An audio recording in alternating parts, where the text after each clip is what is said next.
Vamos entonces a la primera parte de la capacitación que corresponde al marco, podríamos decirlo así, teórico o las definiciones que enmarcan los registros obligatorios del Sistema de Gestión de Seguridad y Salud en el Trabajo.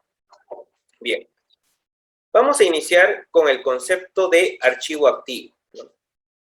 Hay que tener en cuenta de que las definiciones que nosotros estamos comentando el día de hoy tienen un sustento o referencia legal.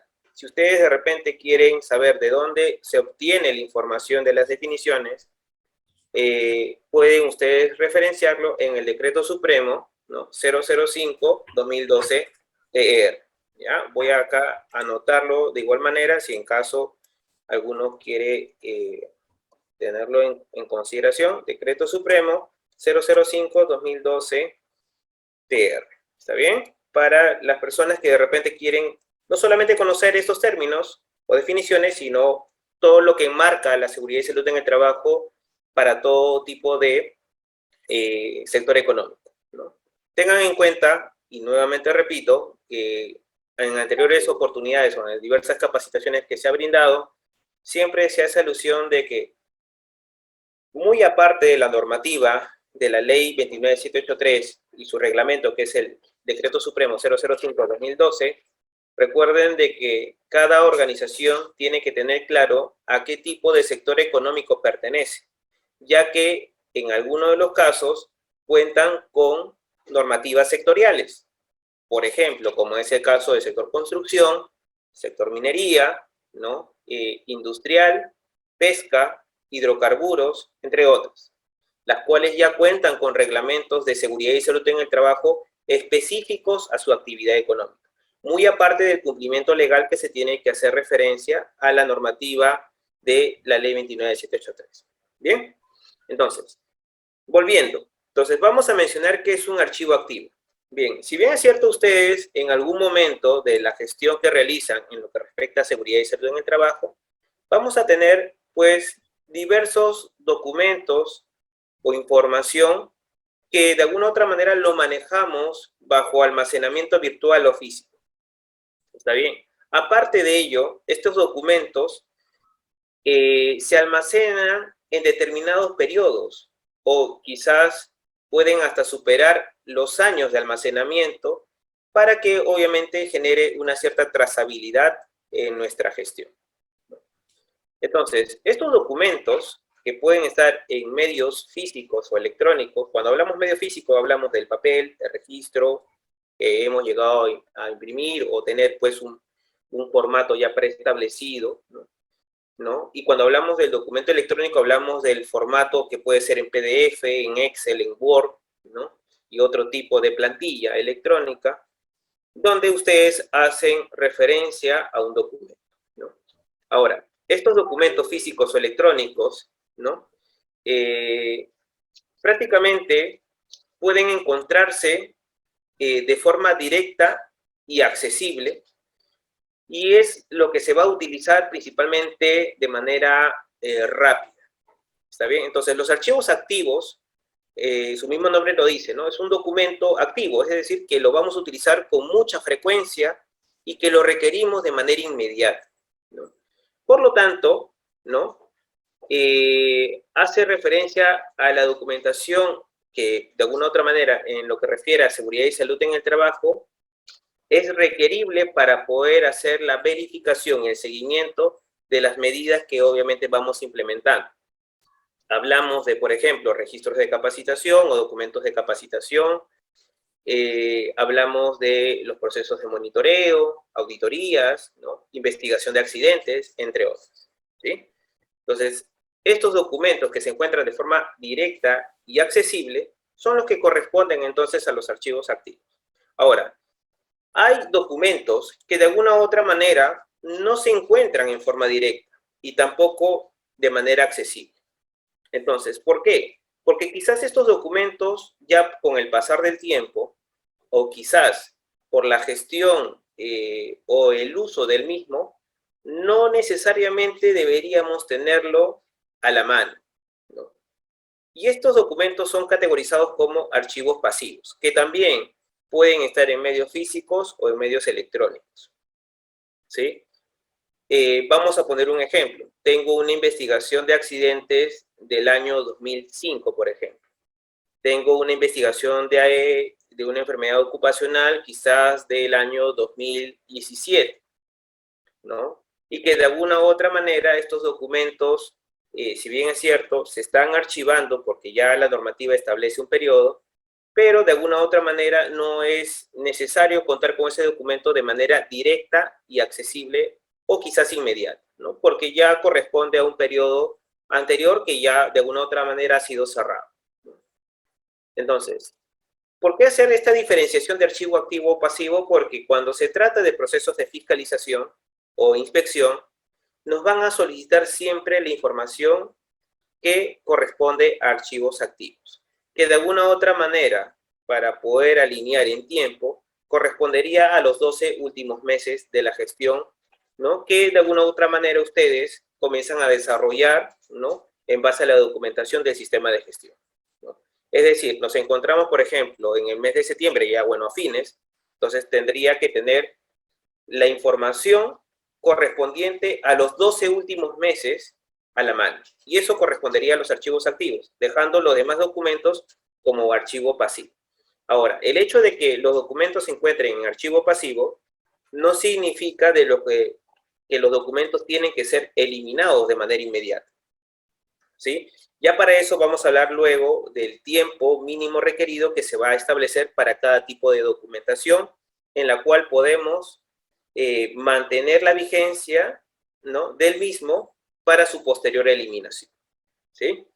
Ahora, en el caso de los archivos pasivos es muy importante definir algunos conceptos, como por ejemplo, es adecuado, ¿no?, almacenarlo de repente en un ambiente que ya toda empresa quizás pueda contar como un medio de archivo, ¿no?, o un ambiente como un almacén. Incluso hay organizaciones que toda esa documentación los guarda en caja y las manda a una empresa tercerizada para su almacenamiento. Y pueden utilizarse diversos medios para poder guardar esta documentación. Esto va a depender mucho de la capacidad de carga documentaria que se maneje en cada organización.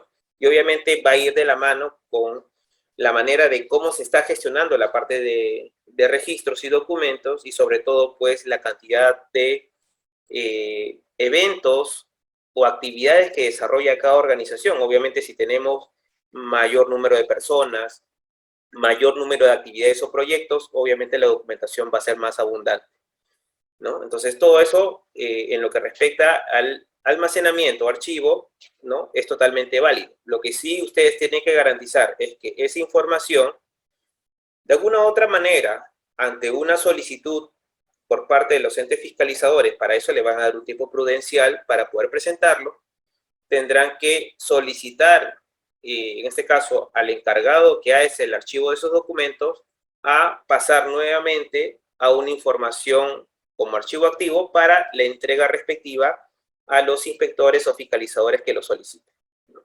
A menos que la organización haya establecido de que toda su información que se maneja a nivel de archivo pasivo haya realizado un proceso de digitalización, es decir, haya escaneado toda la documentación, lo haya guardado bajo ciertos mecanismos de visualización y comprobación, y que estos documentos pasan de manera definitiva a un archivo pasivo. Ante de repente un requerimiento quizás mayor, como puede ser un requerimiento de inspección o un proceso de apelación que se requiera de repente precisar, o tener los documentos originales donde se visualice firmas, puede hacerse la solicitud.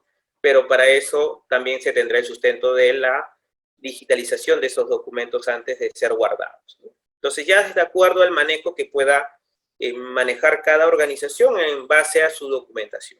Ahora, bueno, si bien ustedes saben, ya la pandemia, si bien es cierto, o la emergencia sanitaria ha traído por un lado positivo, pues, acelerar un proceso de cambio tecnológico, ¿no?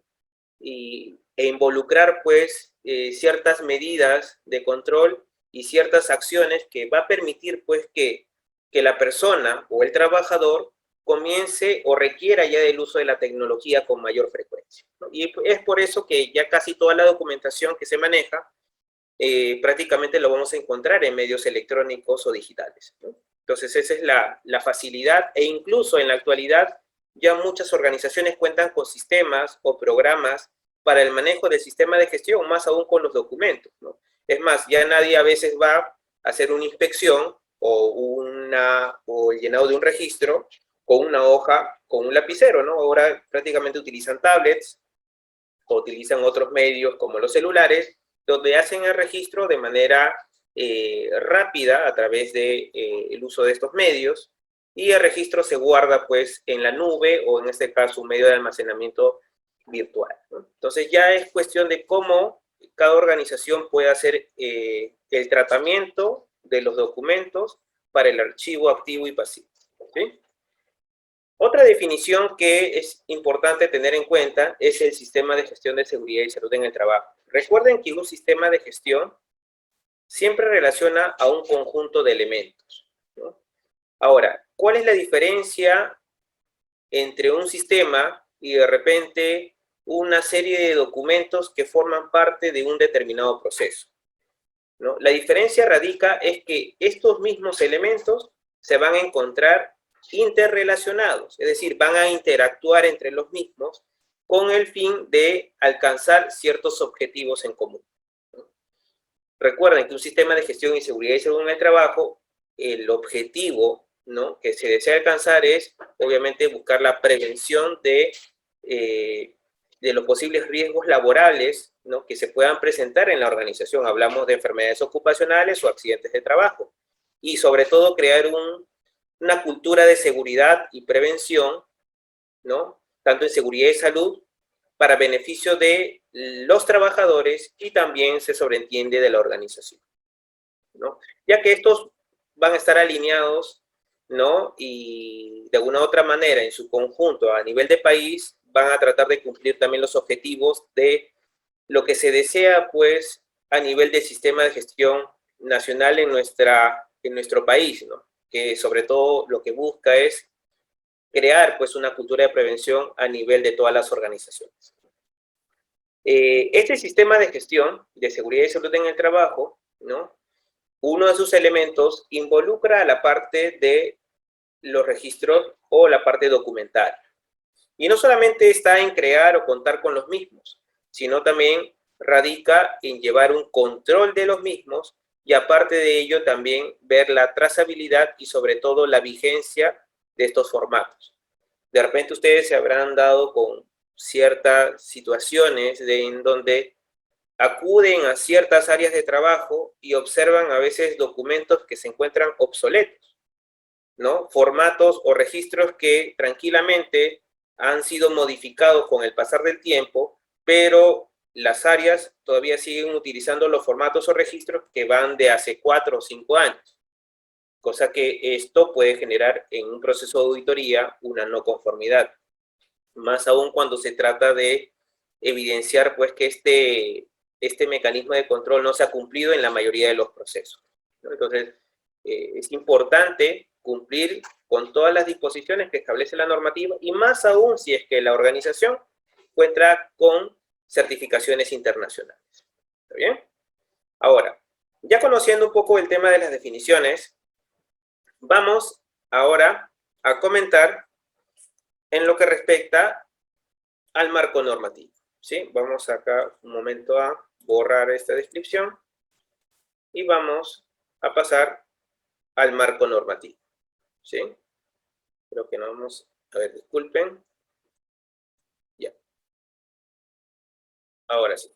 Vamos a iniciar entonces con el marco normativo y la primera normativa que vamos a referenciar es la Ley 29783, ¿no? La ley más conocida por todos en lo que respecta a seguridad y salud en el trabajo, ¿no? Y la más trascendente. Entonces, esta normativa, en el artículo 28, nos habla acerca del registro del sistema de gestión de la seguridad y salud en el trabajo, ¿no?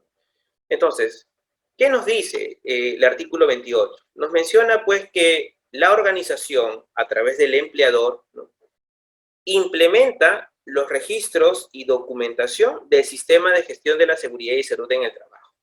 ¿no? Entonces ya nos dice quién lo tiene que elaborar, ¿no es cierto? Y a su vez nos menciona de que se pueden llevar a través de medios físicos o electrónicos. O sea, ya sabemos pues que la tendencia es que prácticamente toda la documentación o información sea digitalizada, ¿no? Y más aún en este contexto de emergencia sanitaria, que lo que evitamos es interaccionar con posibles elementos o superficies que pueden entrar en contacto por muchas personas, lo que puede propiciar a una cadena de contaminación.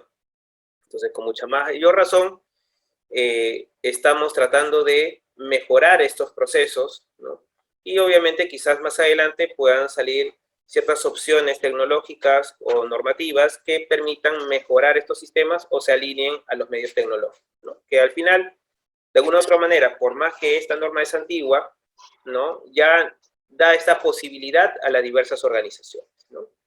Ahora, ¿qué más nos refiere el artículo 28? Nos dice que estos registros y documentos deben estar actualizados y a disposición de los trabajadores y también de la autoridad competente. Entonces, si bien es cierto, estos registros o documentos, alguien los va a llenar, alguien va a requerir, pues, completar esta información, incluso quizás alguna de ellas firmarlas, ¿no?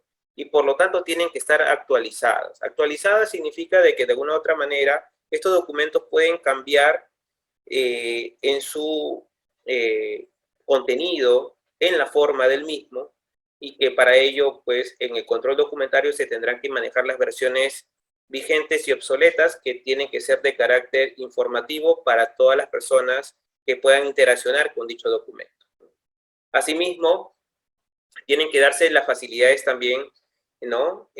O darse las disposiciones incluso a la autoridad competente, ¿no? Hablamos de los inspectores, de los fiscalizadores que pueden solicitar dicha información para hacer la trazabilidad de nuestro sistema de gestión de seguridad y salud en el trabajo, o quizás provenga de producto de una denuncia en la cual pues se solicite información relacionada al hecho que está con motivo de revisión, ¿no? Que puede ser una investigación de un accidente ocurrido, que puede relacionarse a una enfermedad ocupacional, ¿no? Que quizás hace referencia a los cumplimientos en lo que respecta al Comité de Seguridad y Salud en el Trabajo, etcétera, etcétera, ¿no? Bueno, aparte de ello, ¿no? En la ley 29783, a través de este artículo, ¿no? En el año 2014, ¿no? Sufre una pequeña variación en el artículo 28 y se incluye un concepto adicional o un párrafo adicional en lo que respecta al registro de los mismos y sobre todo al tiempo de conservación de estos documentos, ¿no? ¿Y qué nos dice? Que en el reglamento se establecen los registros obligatorios a cargo del empleador. Es decir, ya existe una lista de registros obligatorios, que lo vamos a ver más adelante, en la cual, ¿no? Tiene que sí o sí cumplirse. Y nos dice que pueden llevarse por separado o en un solo libro o registro electrónico. Es decir, podemos llevar formatos en físico, en medios digitales, podemos llevarlo todo junto o por separado, dependiendo de cómo ustedes lo puedan adecuar, ¿no?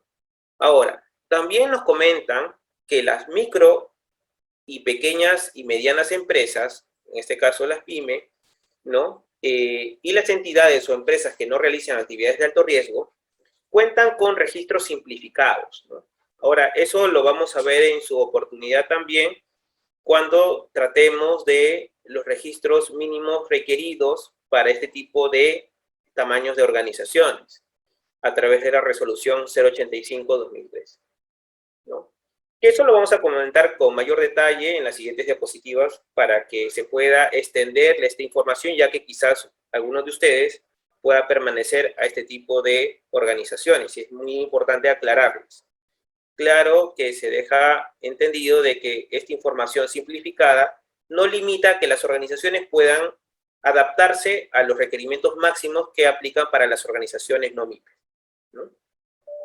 ¿Qué más también nos menciona? Que los registros relativos a enfermedades ocupacionales se conservan por un periodo de 20 años, ¿no? Uno se preguntará, tengo registro, ¿no?, relativo a la enfermedad ocupacional detectada en un determinado año. Entonces, tengo que conservar ese documento, sea en medio físico o digital, como lo hayan obtenido, en un periodo de 20 años de conservación.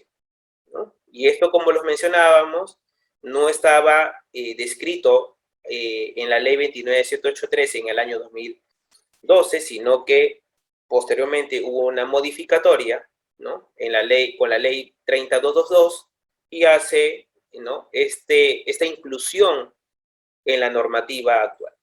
Bien. Ahora, la ley 29.783 también nos hace referencia en el artículo 88 acerca de la exhibición de estos archivos de registro, ¿no? Ahora, en los procedimientos de inspección ordenados por la Autoridad Administrativa de Trabajo, la empresa, es decir, la organización, debe exhibir el registro que se menciona en el artículo 87. Y uno se preguntará, ¿qué dice el artículo 87 de la ley 29.783? Bueno, lo he puesto acá entre paréntesis. El artículo 87 nos precisa del registro de accidentes de trabajo, enfermedades ocupacionales e incidentes peligrosos. Entonces, ¿qué nos dice? Que la empresa debe exhibir el registro que se menciona, donde se debe consignar los eventos ocurridos en los 12 últimos meses. Por eso habíamos hablado en la parte de archivo activo de que por lo menos esta referencia nos permite tener claro de que es el mínimo tiempo a considerar para obtener información a la mano, donde se consigne toda la información para que pueda tranquilamente manejarse y entregarse o hacer la trazabilidad respectiva. ¿Está bien? Asimismo, deben mantenerse archivados por un espacio de 5 años posteriores al suceso. Bueno, que luego vamos a ver también las vigencias de los diversos documentos de los registros obligatorios, ¿no? Y adjunto a los registros de la empresa. Deben mantenerse las copias de las notificaciones de accidentes de trabajo. Que de una u otra manera, ¿sí? Ustedes, en caso de ocurrencia, por ejemplo, de incidentes peligrosos, en el caso de accidentes mortales, si bien es cierto, no solamente recae en hacer el registro, sino el proceso de notificación. Y el proceso de notificación, para eso ya habíamos hablado en anteriores capacitaciones, que tiene que hacerse a través del portal del SAT, donde se tiene que ingresar con el RUC y se tiene que ingresar con la clave SOL para que puedan acceder a la notificación de tales eventos, incidentes peligrosos y accidentes de trabajo mortales, ¿no? Obviamente para poder en este caso descargar la información y contar con la evidencia de que realmente se ha contado con el registro respectivo, ¿no? Asimismo, el artículo 89 nos habla acerca de estos registros, ¿no? Y estos registros, en caso de pluralidad de afectados, por ejemplo, puede darse en cualquier situación. Tengo un evento que ha desencadenado 2 personas lesionadas, o 3, ¿no? Entonces, hablamos de un accidente múltiple, o donde hay pluralidad de afectados. Entonces, ¿qué se hace en este tipo de situaciones? A veces podemos tener dudas, ¿no? ¿Hacemos un solo registro para los 3 o hay que hacer 3 registros independientes para cada uno? Bueno, ya la normativa en el artículo 89 nos precisa ello, ¿no? Dice, cuando un mismo suceso cause lesiones a más de un trabajador, debe consignarse un registro de accidente de trabajo por cada trabajador. Entonces, si se dan cuenta, la actividad o el proceso de registro se tendrá que multiplicar por el número de trabajadores que obviamente se han visto afectados, independientemente de las lesiones o el tipo de accidente de trabajo que se haya podido generar, se va a tener que categorizar cada una de ellas, ¿no? Para eso está todo el proceso de investigación del accidente o incidente, ¿no? Entonces, esto a veces en algunas personas causaba duda porque hay eventos que pueden desencadenar más de un afectado, ¿no? Y ya considerando la parte del reglamento de la Ley de Seguridad, que es el Decreto Supremo 005/2012, en su artículo 33 ya nos explica cuáles son estos registros obligatorios del sistema de gestión. Entonces, lo que ustedes comienzan, o bueno, mejor lo que se detalla en la presentación, viene a ser los registros del A hasta el H, vendrían a ser los registros obligatorios que estamos haciendo alusión al tema del día de hoy, ¿no? Entonces, estos registros, que de alguna u otra manera ya están especificados en normativa, son los que vamos a ver en todo este resto de capacitación para dar explicación en el correcto llenado para que ustedes puedan tranquilamente hacer uso correcto de los mismos y sobre todo evidenciarlo ante las autoridades en caso sea necesario para la validación respectiva. Bien, hablamos de los registros de accidentes de trabajo, ¿no? Enfermedades ocupacionales, incidentes peligrosos y otros tipos de incidentes. Y en estos documentos, obviamente, se tiene que constar la investigación y las medidas correctivas, ¿no? Que obviamente forma parte del formato o registro al cual hacemos alusión, ¿no? También nos habla de los registros de exámenes médicos ocupacionales, nos habla de los registros de monitoreos de agentes físicos, químicos, biológicos, psicosociales e incluso de riesgos relacionados a la ergonomía, ¿está bien?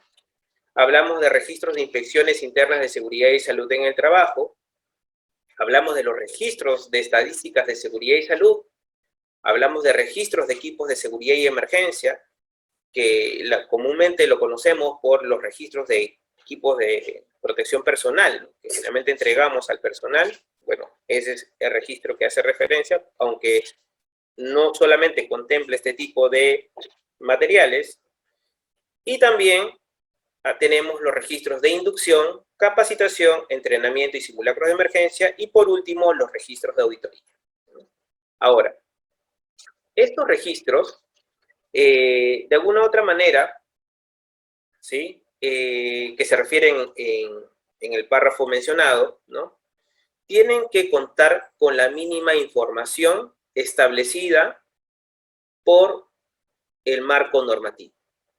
¿Y dónde lo vamos a encontrar? Bueno, en lo que establezca la resolución ministerial que corresponda a estos registros.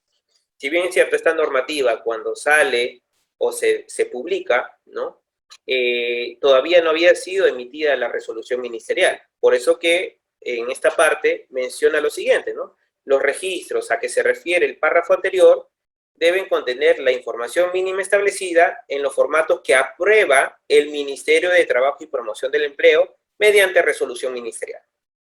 Entonces, más adelante, ¿no? Sale en el 2013 la resolución ministerial 050-2013. Y en este documento o en esta normativa ya pues nos informa de aquellos registros en los formatos mínimos requeridos que se tienen que manejar por las organizaciones. ¿Está bien?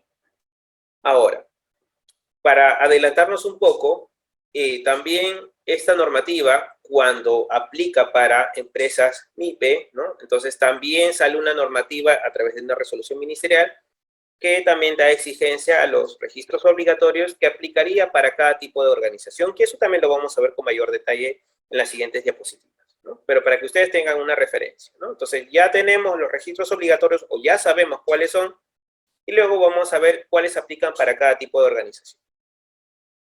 Bien. El decreto supremo también nos habla en el artículo 34, que es un artículo, ¿no? Que se establece por una modificatoria, ¿no? Con la ley 3222, o en este caso el decreto supremo, que lo modifica, ¿no? Que es la 006-2014, y obviamente en el año 2014, ¿no? Establece pues de que los empleadores de intermediación o tercerización, ¿no? El empleador usuario, y eso es muy importante que lo tengan en cuenta, el empleador usuario o principal también debe implementar los registros a que refiere el inciso A del artículo precedente. ¿Cuál es el artículo precedente? El artículo 33. ¿Está bien?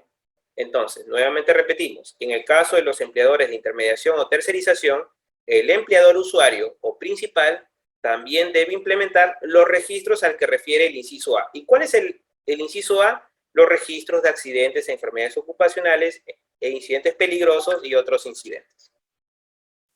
¿Está bien? Entonces, ¿por qué se aclara este punto? Porque a veces hay muchos casos en donde pues, la empresa tercerizada o de intermediación deja de lado, o mejor dicho, cumple con el proceso de investigación, pero la empresa principal hace ajena y solamente solicita la información. Y no es así, ¿no?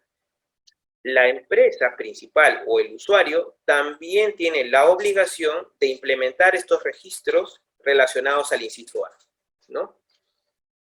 Obviamente, para el caso de los trabajadores en régimen de intermediación o tercerización que se sobreentiende, ¿no? así como también para las personas bajo modalidad formativa. Uno se preguntará, ¿y qué pasaría con los trabajadores? Que, bueno, que no podríamos de repente categorizarlos tanto así, porque ya la normativa explica que es un trabajador, hablando desde otros términos que no sea seguridad y salud en el trabajo, para ello, para dejarlo muy en claro, tenemos pues los puestos de practicantes, ¿no? Entonces, estos practicantes prácticamente se encuentran bajo la modalidad formativa, ¿no? Entonces, en el caso de ellos, también se tiene que guardar registro respectivo de los mismos, ¿no? E incluso hay empresas que solicitan de una u otra manera servicios de carácter tercerizado independiente, ¿no? Hablamos de personas que están bajo recibos o facturas independientes, ¿no? Como persona natural, entonces también hay que hacer registros para dichas personas. Siempre y cuando, se sobreentiende, desarrollen sus actividades totales o parciales dentro de las instalaciones o relacionadas a la actividad que obviamente están desarrollando relacionada a la actividad para la cual ha sido contratadas. Bien, ahora, acá tenemos una consulta de Jocelyn. Los registros del Decreto Supremo 005-2012 son los mismos de la Resolución 050. Exacto, ¿no? El Decreto Supremo nos dice, estos son los registros, ¿no? Pero aclara en la parte final, por favor, guíate o toma como referencia lo que dice la resolución ministerial. Entonces, ¿cuál es esa resolución ministerial? La 050. Entonces, estamos en lo correcto, Jocelyn. Es la misma información que obviamente lo vas a encontrar en la resolución 050-2013. Obviamente, para dejar en claro, la resolución ministerial 050-2013 no solamente habla de los registros obligatorios, habla de otras cosas más. Para eso, obviamente, tiene o contempla 3 anexos. Solamente los registros obligatorios lo vas a encontrar en el anexo número 1. La resolución ministerial tiene el anexo número 2 y el anexo número 3, en donde vamos a encontrar los mapas de riesgo, vamos a encontrar el reglamento interno de seguridad y salud en el trabajo, vas a encontrar cómo hacer un plan de seguridad, ¿no? Cómo hacer un programa o un cronograma, vas a tener cómo hacer una matriz de identificación de peligros y evaluación de riesgos, ¿no? Entre otros, ¿no? Entonces, estos puntos los vas a encontrar en los otros anexos, pero exclusivamente registros obligatorios lo vas a encontrar en el anexo 1, ¿sí?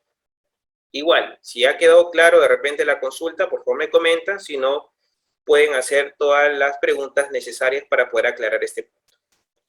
Bien. Ahora, en el caso de las micro, pequeñas y medianas empresas, como lo habíamos hablado en los artículos anteriores, ¿no?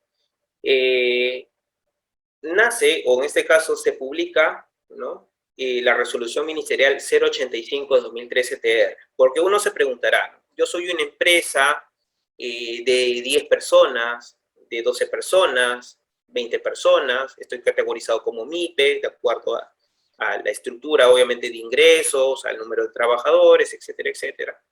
Entonces, ¿por qué tendría que tener las mismas exigencias que una transnacional o una empresa que tiene 1000 trabajadores? Entonces, obviamente, quizás el tema de proporcionalidad en lo que respecta a exigencias radica también en función a ello, ¿no? Y hay que tener en cuenta, pues, que el nivel de riesgo quizás en muchas de las organizaciones son mínimas o bajas, y por lo tanto, ya se gestiona lo que refiere a una simplificación de los registros obligatorios, ¿no? Entonces, nace, en este caso, aparece la resolución ministerial 085, ¿no? En donde, obviamente, vamos a verlo en unos minutos, contempla una serie de documentos mínimos, ¿no? En algunos casos 5, en otros casos 3, que lo vamos a detallar con mucha precisión, ¿sí? Bien, ahora vamos a pasar al artículo 35, ¿no? De repente, ¿por qué vemos tantos artículos? Porque a veces la información se encuentra disgregada en la normativa. Entonces, si no leemos con mucho detenimiento, podemos estar cumpliendo los registros, pero no estamos cumpliendo con todas las obligaciones respecto a esos documentos, ¿no? Entonces, ¿qué nos dice el artículo 35?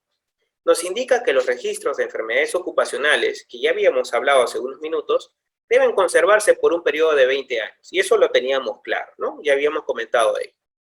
pero no sabíamos con respecto a los otros documentos. Bueno, el artículo 35 del reglamento ya nos especifica los tiempos y nos dice que los registros de accidentes de trabajo e incidentes peligrosos, ¿no? Obviamente tienen que conservarse por un periodo de 10 años. Nuevamente repito, registros de accidentes de trabajo e incidentes peligrosos por un periodo de 10 años posteriores al suceso.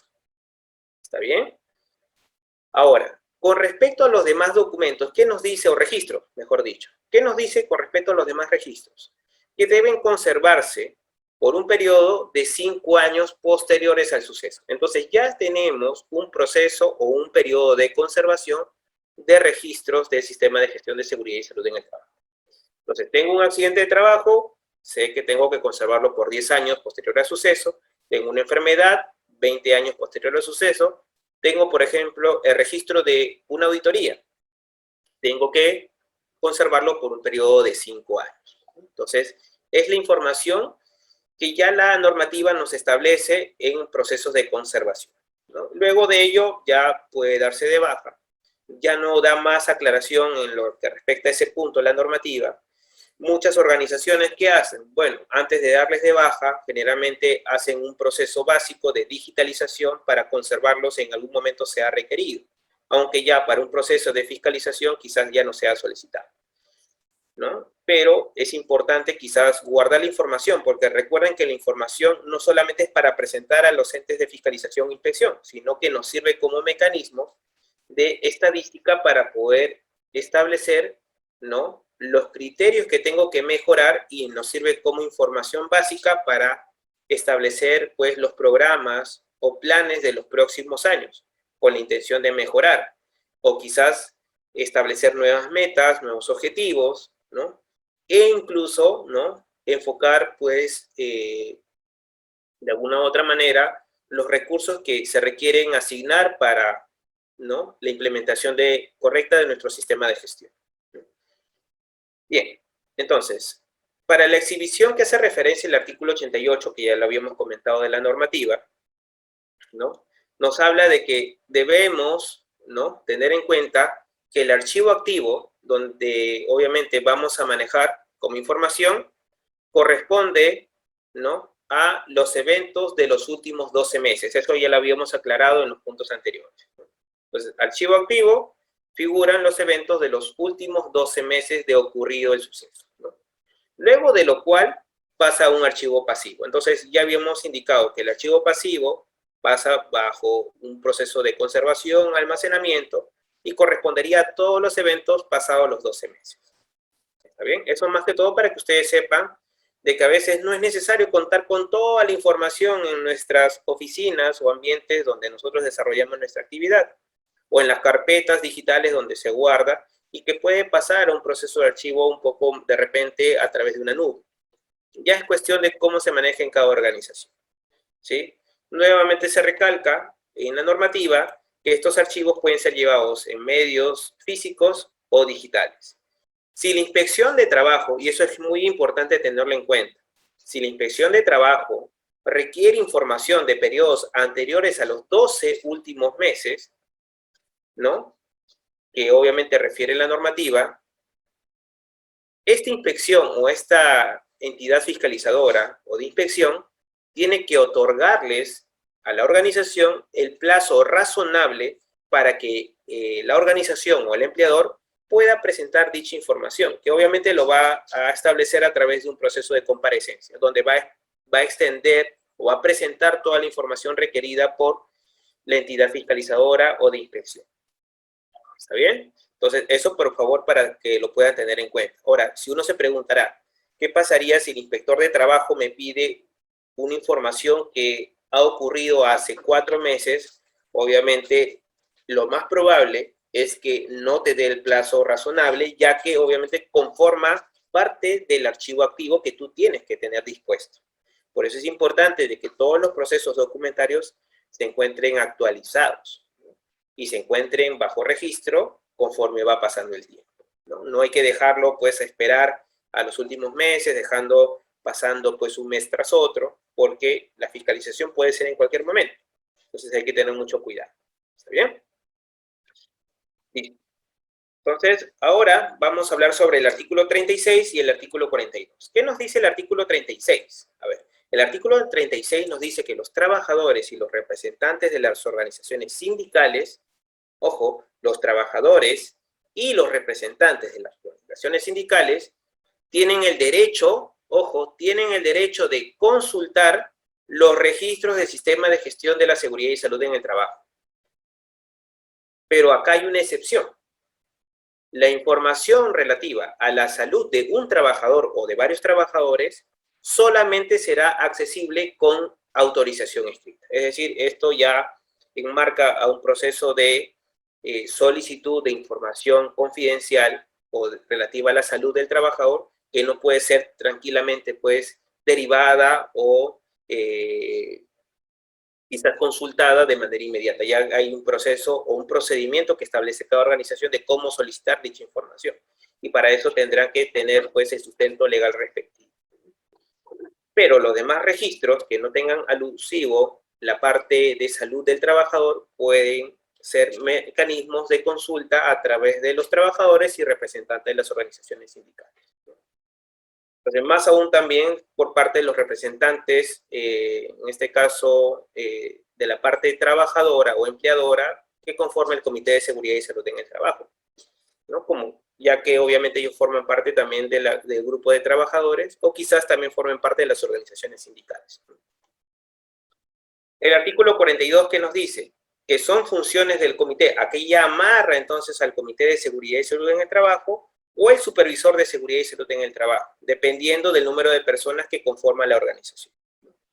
Y bueno, en el inciso M del artículo 42 nos habla acerca de algunos puntos que hay que tener en consideración con respecto a estos registros, ¿no? Y nos dice que se debe revisar mensualmente las estadísticas de los incidentes, accidentes y enfermedades profesionales ocurridas en el lugar de trabajo, cuyo registro y evaluación son constantemente actualizados por la Unidad Orgánica de Seguridad y Salud en el Trabajo del empleador, es decir, la Oficina de Prevención, la Oficina de Seguridad y Salud en el Trabajo, ¿no? O la que designe, pues, la organización o haya establecido la organización. ¿Está bien? Anteriormente, esta información se manejaba de carácter trimestral a través del comité, pero obviamente la normativa es actualizada, ¿no?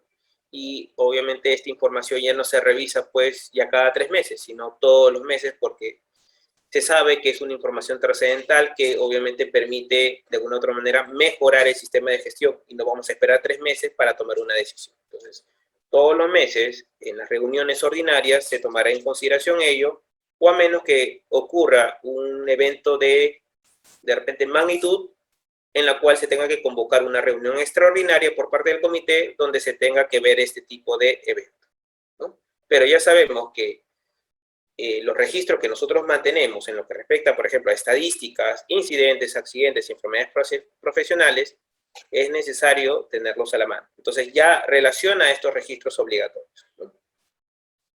Y también nos habla a través de las disposiciones complementarias transitorias, nos dice que en la tercera disposición los empleadores, ¿no? O la organización continuarán llevando los registros obligatorios del sistema de gestión de seguridad y salud en el trabajo conforme a los procedimientos vigentes, es decir, en base a la normativa, ¿no? Hasta que se aprueben los formatos, ¿no? Entonces, uno se preguntará, inicialmente cuando nace la normativa, pues no se contaba todavía con la resolución ministerial, por lo tanto no sabíamos cómo manejar o bajo qué formatos. Por lo tanto, en la normativa se establece, ok, hasta que no se aprueben los formatos mínimos referenciales, tú lleva los registros obligatorios de acuerdo a lo que establece la normativa legal hasta ese entonces.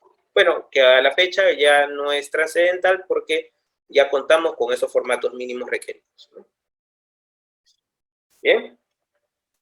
Y como habíamos mencionado, y hemos mencionado muchas veces estos puntos, ¿no? La normativa o la resolución ministerial 050 y la resolución ministerial 085, ¿no? Entonces, la resolución ministerial 050 nos hace referencia a los formatos con la información mínima requerida que deben contener, pues, los registros obligatorios.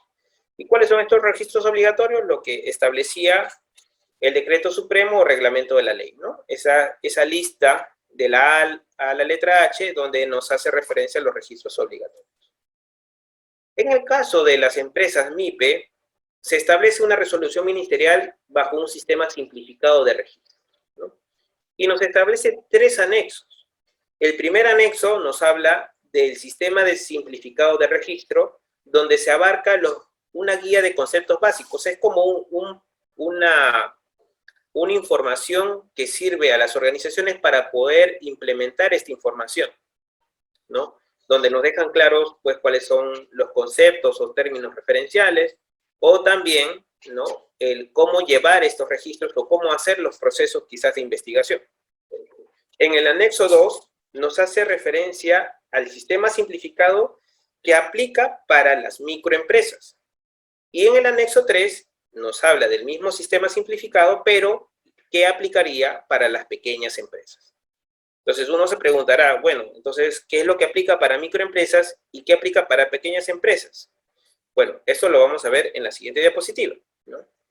Entonces, el registro para pequeñas empresas se reduce a 5 registros obligatorios. ¿Y cuáles son? El registro de accidentes de trabajo, el registro de exámenes médicos ocupacionales, el registro de seguimiento, que es un registro diferente a lo que vamos a obtener en información en la 050-2013, el registro de evaluación del sistema de gestión de seguridad y salud en el trabajo, que también es otro registro diferente, y el registro de estadística de seguridad y salud en el trabajo, que obviamente ya lo vamos a ver en unos momentos, ¿no?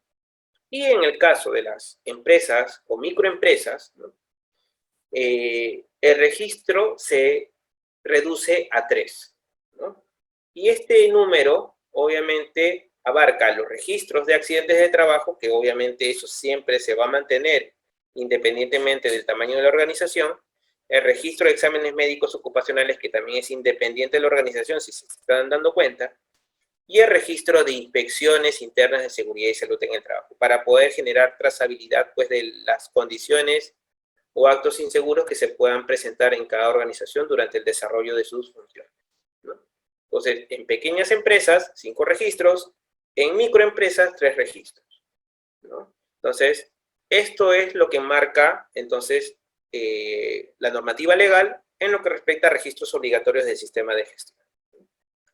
Ojo que estamos recalcando, el tema de hoy es registros obligatorios. Recuerden que documentos del sistema de gestión ya involucra otra información adicional, que quizás va a ser motivo de una próxima capacitación, ¿sí? Como por ejemplo la política, la matriz CIPER, ¿no? Por ejemplo, hablamos de el reglamento interno de seguridad y salud en el trabajo, el mapa de riesgos, etcétera, etcétera, ¿no? Son otra información que quizás ustedes va a ser necesario que puedan tener también como complemento, donde lo que veríamos aplicar, pues, ¿no? Bien, entonces vamos a iniciar entonces con el registro de accidentes de trabajo, ¿no?, enfermedades ocupacionales, ¿no?, incidentes peligrosos y otros incidentes. Entonces, permítanme un momento, entonces, extender el Excel para que ustedes puedan visualizarlo y poder explicarles, ¿no?, el correcto llenado del mismo, ¿sí? A ver, un minuto, por favor. Bien. Vamos a extenderlo un poco más.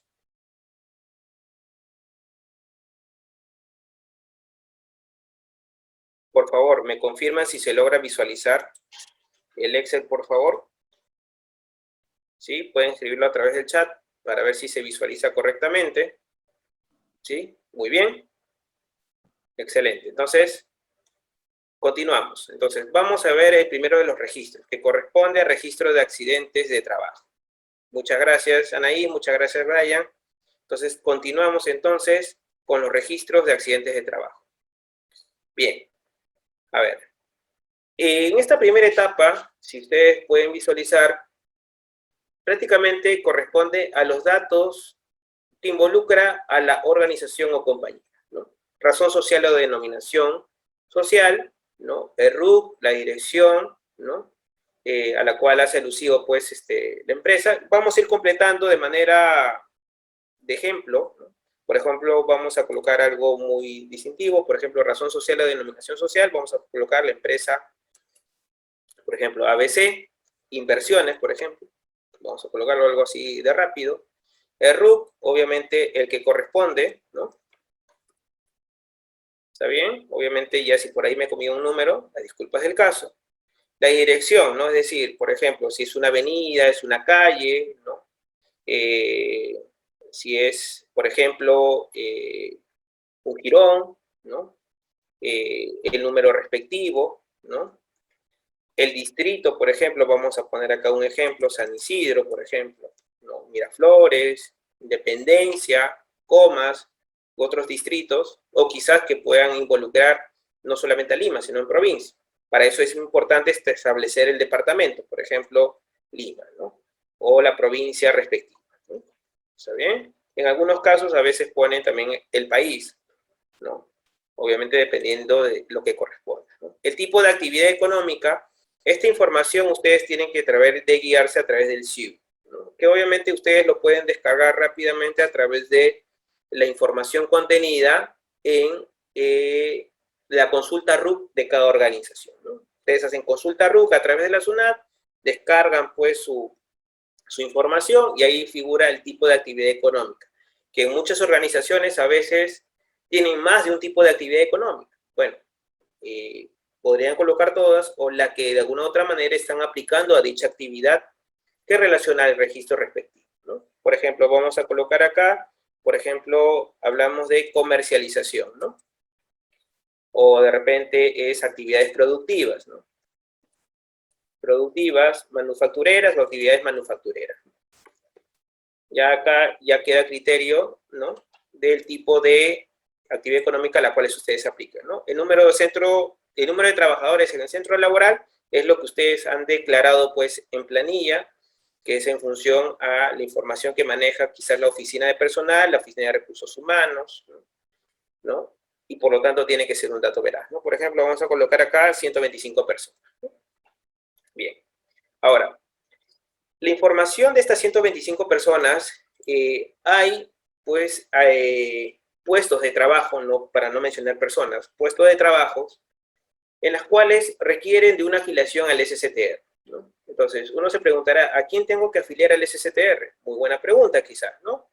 A ver, ¿qué me pueden responder? A ver, todos los que se encuentran conectados en la capacitación de hoy, mientras que vamos continuando con los otros puntos, les dejo esta pregunta.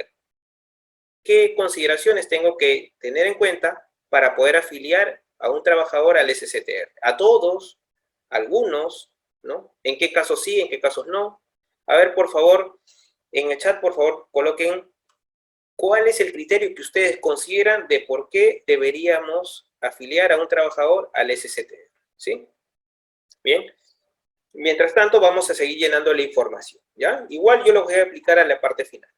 El nombre de la aseguradora, vamos a colocar acá un nombre, en este caso, que no existe, obviamente, ¿no? Ya que obviamente por motivos de publicidad no lo podemos hacer, ¿no? Muy bien, ya aquí ya saben toda la gama de las aseguradoras e incluso brokers de seguro que forman parte del proceso de adquisición del SCTR. Ahora, tenemos también personal que de alguna u otra manera se ha visto involucrado en el accidente y corresponde a empresas de intermediación, tercerización, contratistas y subcontratistas. Muy bien, entonces hay que colocar los datos de esa empresa, ¿no? Por ejemplo, tenemos la empresa XYZ de Ructal, ¿no? ¿Está bien? Y que tiene una dirección también descrita de acuerdo a su ficha RUC, ¿no? ¿No? Y obviamente tiene una actividad económica al respecto, ¿no? Por ejemplo, servicios generales, vamos a poner, o diverso. Bien, y el número de trabajadores en el centro laboral, que en este caso estarían aplicando al proyecto o servicio que están llevando a cabo, ¿no? Vamos a colocar acá 25 personas, quizás. Muy bien, ¿no? También ellos cuentan con una afiliación al SCTR, vamos a imaginar que de los 25 están afiliados y ninguno no se encuentra afiliado. El nombre de la aseguradora quizás sea otro tipo de aseguradora. ¿Eh? A ver, señores, por favor, me pueden comentar vamos a dejarlo en stand-by. ¿Quiénes son los trabajadores que deben ser afiliados al STTR y quiénes no? ¿Sí?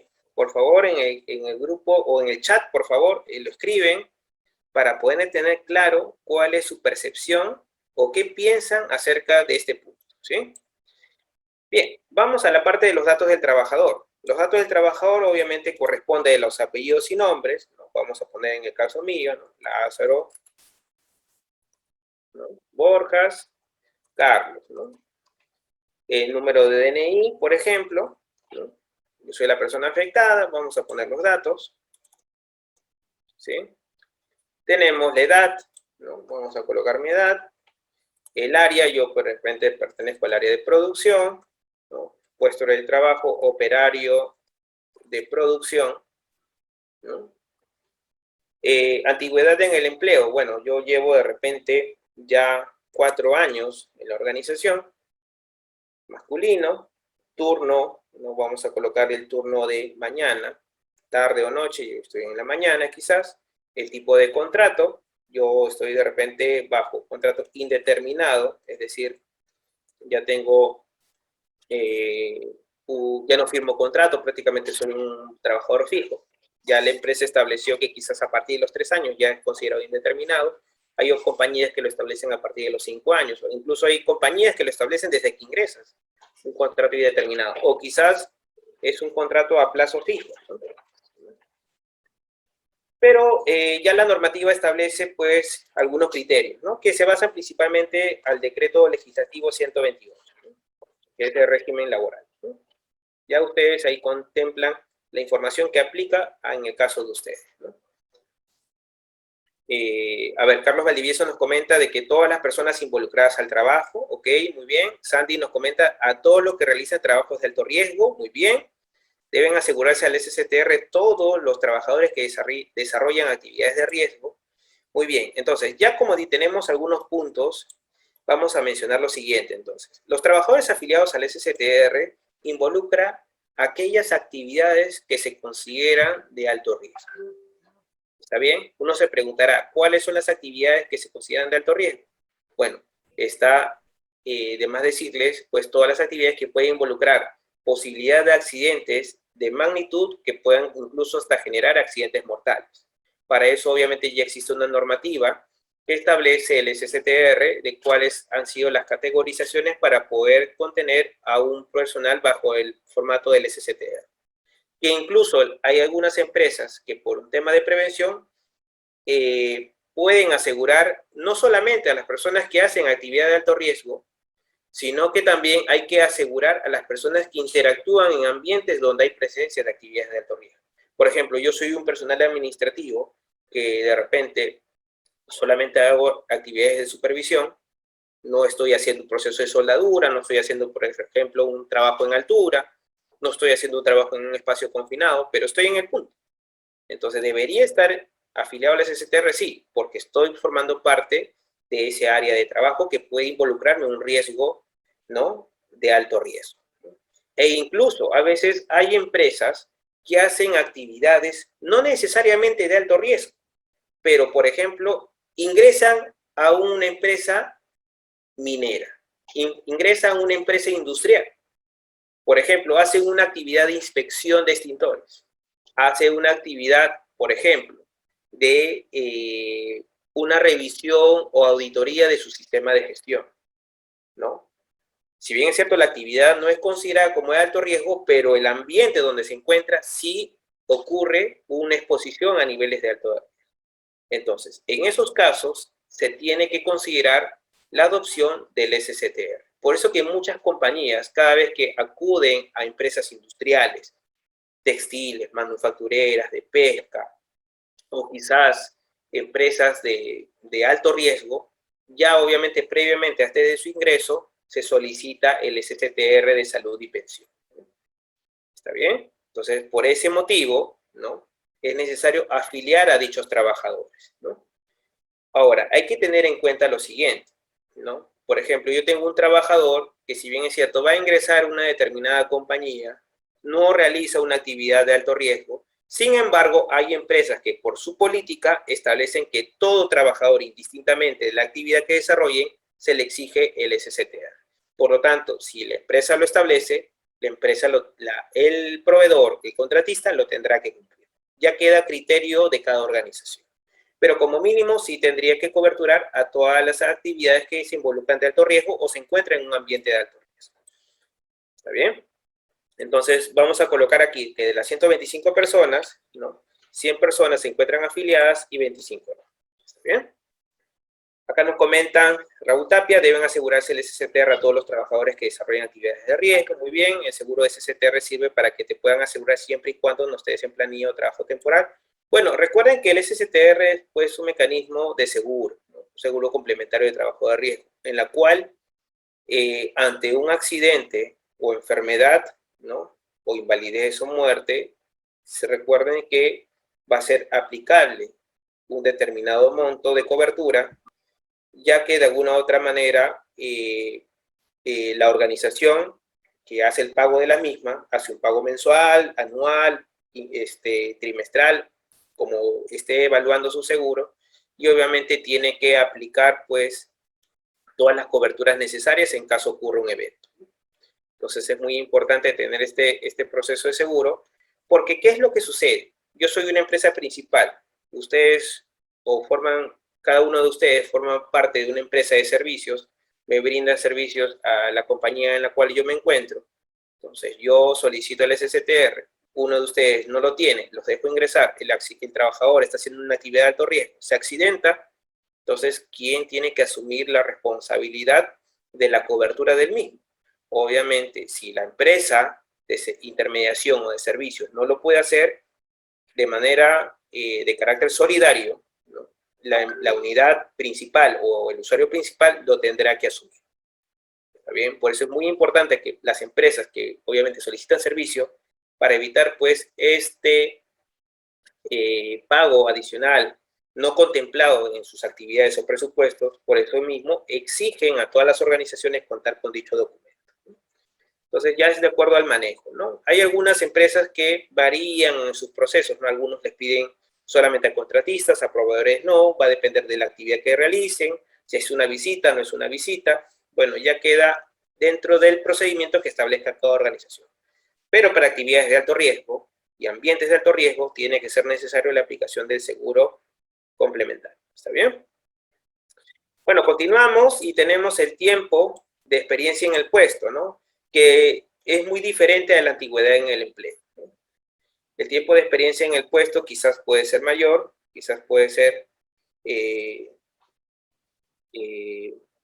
vamos a hablar de repente el mismo tiempo en este caso porque empecé a trabajar, aplicó el mismo criterio, ¿no? Empecé ahí y es el mismo tiempo de experiencia que yo vengo laborando en dicha organización, ¿no? O quizás, ¿no? Yo soy un trabajador que vengo de otra empresa similar, hacía las diversas actividades que hago actualmente, ¿no? O cumplía la misma función o el mismo cargo. Bueno, entonces, en otra empresa tuve 2 años, más estas 4 años, entonces tengo 6 años de experiencia en el puesto de trabajo. Soy operario de producción, tengo 6 años de experiencia como operario de producción. Pero en el empleo, o sea, en la empresa tengo solamente 4 años, ¿no? Muy bien.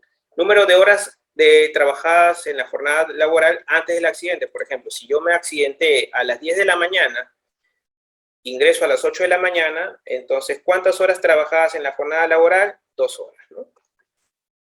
Número de horas trabajadas en la jornada laboral antes del accidente, 2 horas, ¿no? Fecha del accidente, vamos a imaginar que ocurrió el accidente el día de hoy, 30 de septiembre del 2021, ¿no? ¿A qué hora? A las 10 de la mañana. Muy bien. ¿Cuándo inicia el proceso de investigación? Eso va a depender del proceso que ustedes establezcan, ¿no? Quizás inició el mismo día, al día siguiente ustedes colocan la fecha, ¿no? Vamos a imaginar que empezó el proceso de investigación hoy, 30 de septiembre de 2021. Muy bien. Lugar exacto donde ocurrió el accidente, por ejemplo, vamos a colocar si es un área de producción, ¿no? Línea de producción número 1, ¿no? Y vamos a especificar acá, ¿no? Área de ensamblaje, ¿no? Área de ensamblaje, zona 4. Vamos a especificar con mayor precisión. Bien, acá tenemos algunas consultas. A ver, ¿dónde nos hemos quedado? Una consulta, ¿los trabajadores administrativos incluyen al SCTR? De repente hay riesgo en sus puestos de trabajo como electrocución. Bueno, en sí, si bien es cierto, todos estamos enfrentando una diversidad de riesgos, ¿no? Pero no todos estamos trabajando directamente en exposición a riesgo. Si hablamos específicamente a riesgo eléctrico, ¿no? Yo soy una persona que trabaja con el computador. ¿Tengo riesgos de exposición a contacto eléctrico? Sí. Pero una persona que realiza un tratamiento, por ejemplo, del mantenimiento de tableros eléctricos o la revisión de las subestaciones, obviamente hablamos de una actividad que puede comprometer la vida de la persona o generar un accidente de magnitud. ¿Está bien? Entonces, en este caso, los administrativos no tendrían la necesidad de poder incluirlas en un SCTR. ¿Está bien? Solamente el personal que radica principalmente en hacer la actividad donde involucra la actividad de alto riesgo. ¿Está bien? Si bien es cierto, ojo, estoy aclarando, el personal administrativo tiene el riesgo de poder sufrir un contacto eléctrico, pero no está categorizado como un trabajo de alto riesgo, ¿no? En cambio, el otro trabajador sí, ¿no? Entonces, no tiene la obligación de aplicar el SCTR. Ahora, si la empresa desea aplicar el SCTR a todos, bueno, eso ya queda a criterio de cada organización, ¿no? Si quiere invertir en el proceso de seguro, porque quizás la accidentabilidad es alta, incluso en el caso de personal administrativo, bueno, le ve más conveniente aplicar un seguro que quizás hacer pagos constantes a una empresa de salud para poder cubrir todos los gastos. Sandy Rocío nos comenta, ¿en qué resolución puede encontrar la lista de trabajadores que son considerados de alto riesgo?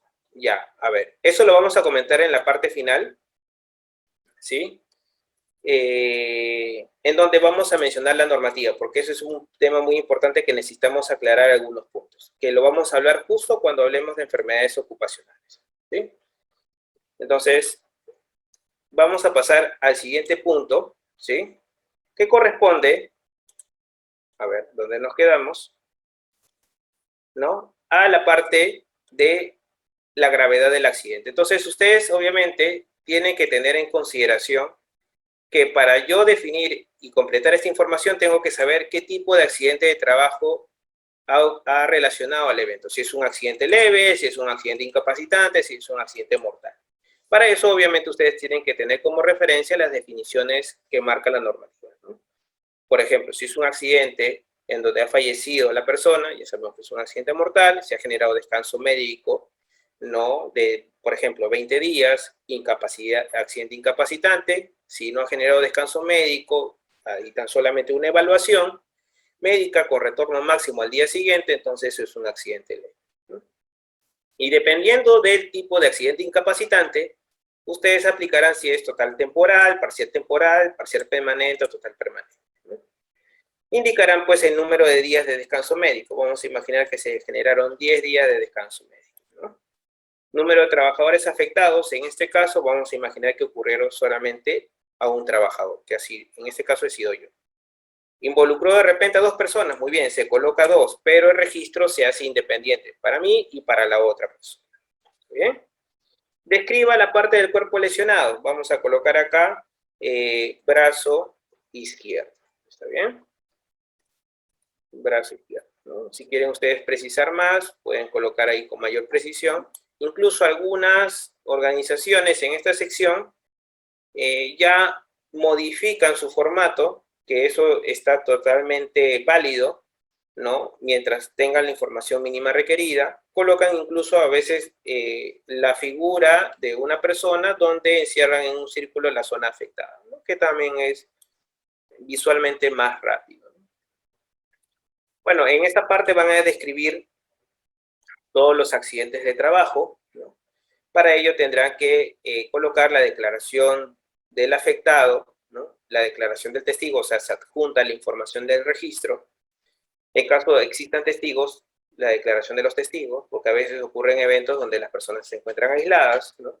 Hay que adjuntar toda la evidencia posible, procedimientos, planos, registros, y toda la información que permita aclarecer o ayude al proceso de investigación, ¿no? Por ejemplo, hablamos a veces de los certificados de aptitud médica, hablamos de, por ejemplo, planos eléctricos, vamos a revisar quizás o tener como información los ATS, los CIPER, los PETAR, ¿no? Entre otros documentos que son de importancia, ¿no? Para aclarecer el accidente. Y obviamente hay que describir el accidente, ¿no? Se recomienda que cuando hagan la descripción del accidente se valorice, ¿no?, toda la información a través de un orden cronológico, ¿no? Generalmente a veces muchas compañías solamente hacen una sola descripción, otras compañías hacen el detalle desde la hora de ingreso, ¿no? 8 horas, ¿no?, por ejemplo, ¿no?, ingreso del trabajador, ¿no?, trabajador al ambiente de trabajo, ¿no? ¿Sí? Por ejemplo, a las 8:10, ¿no?, el trabajador quizás ya hace su primera actividad, ¿no?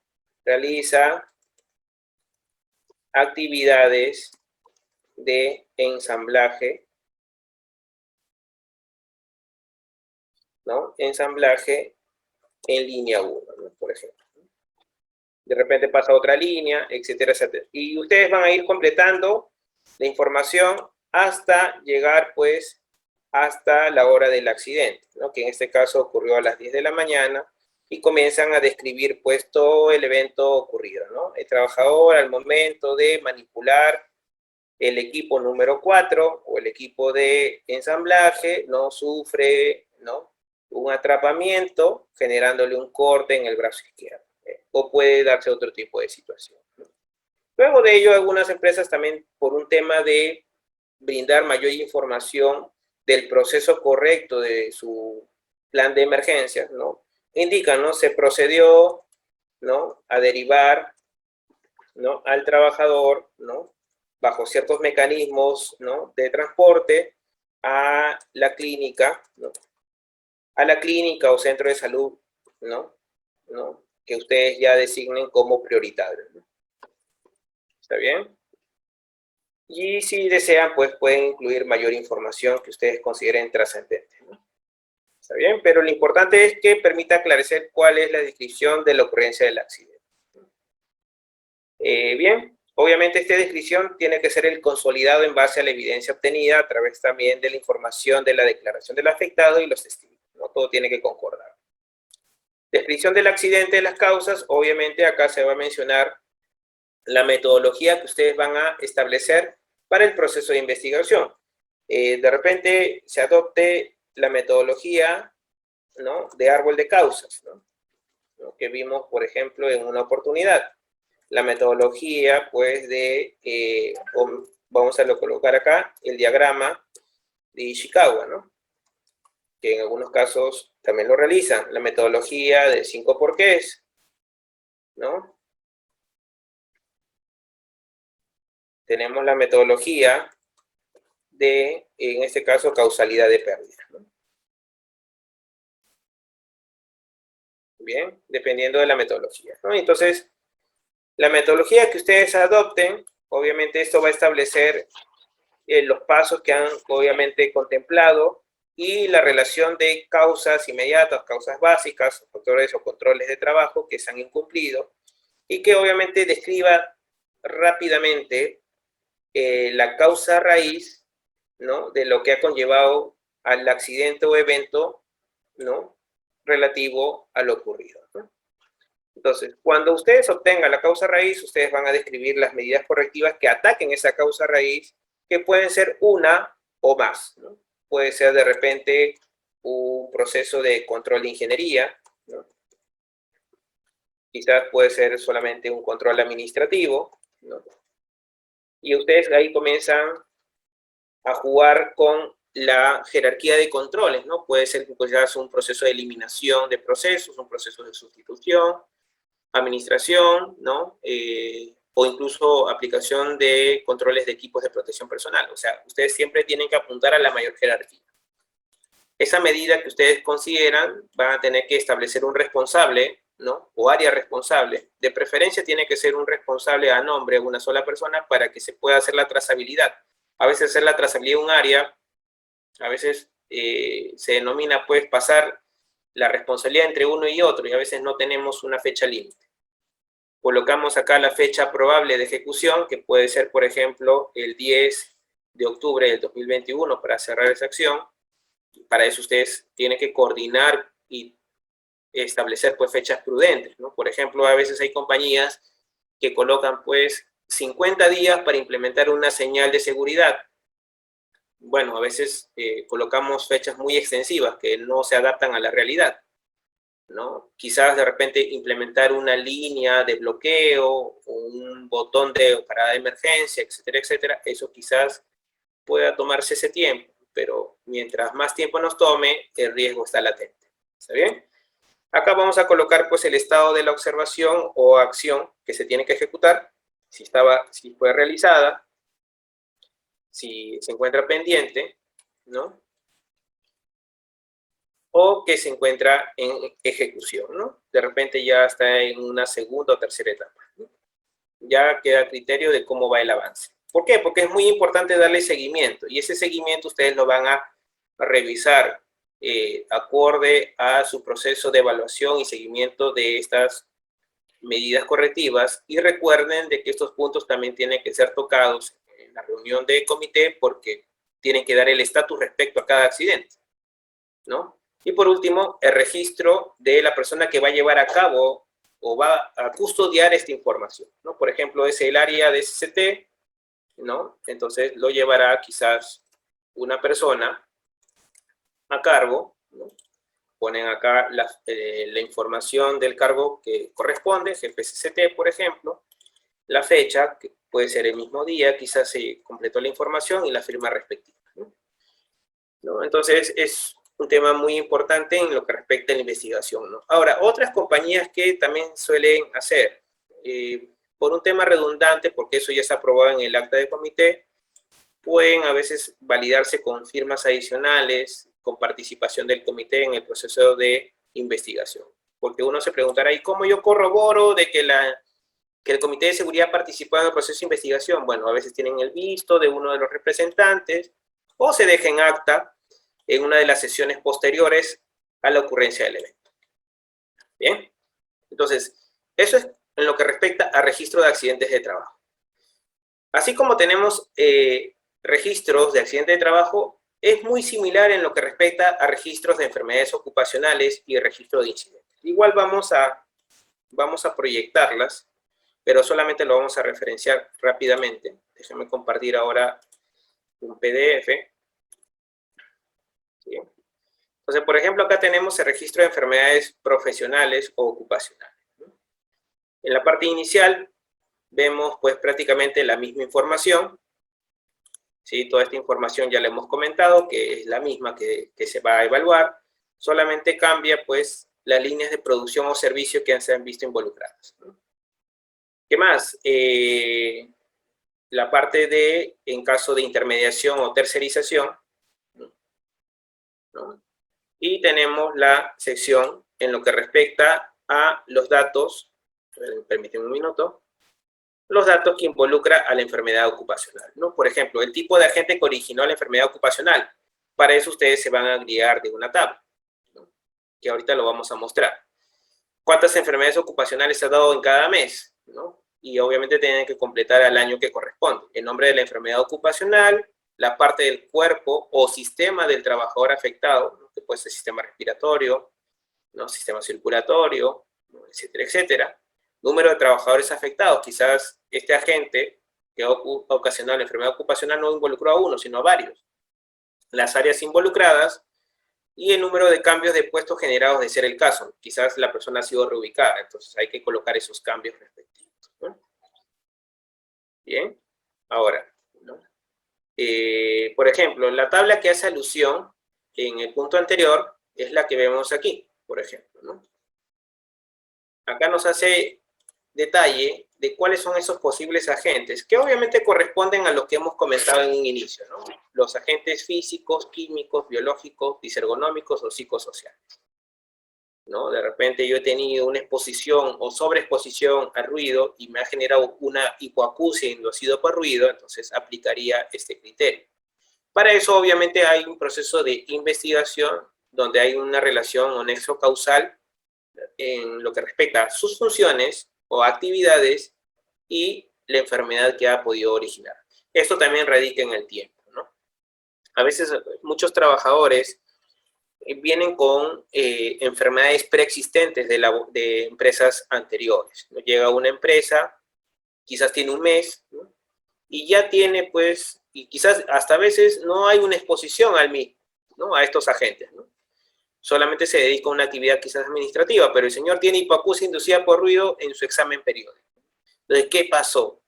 Entonces, por eso es importante hacer un proceso de investigación para determinar la relación de causalidad.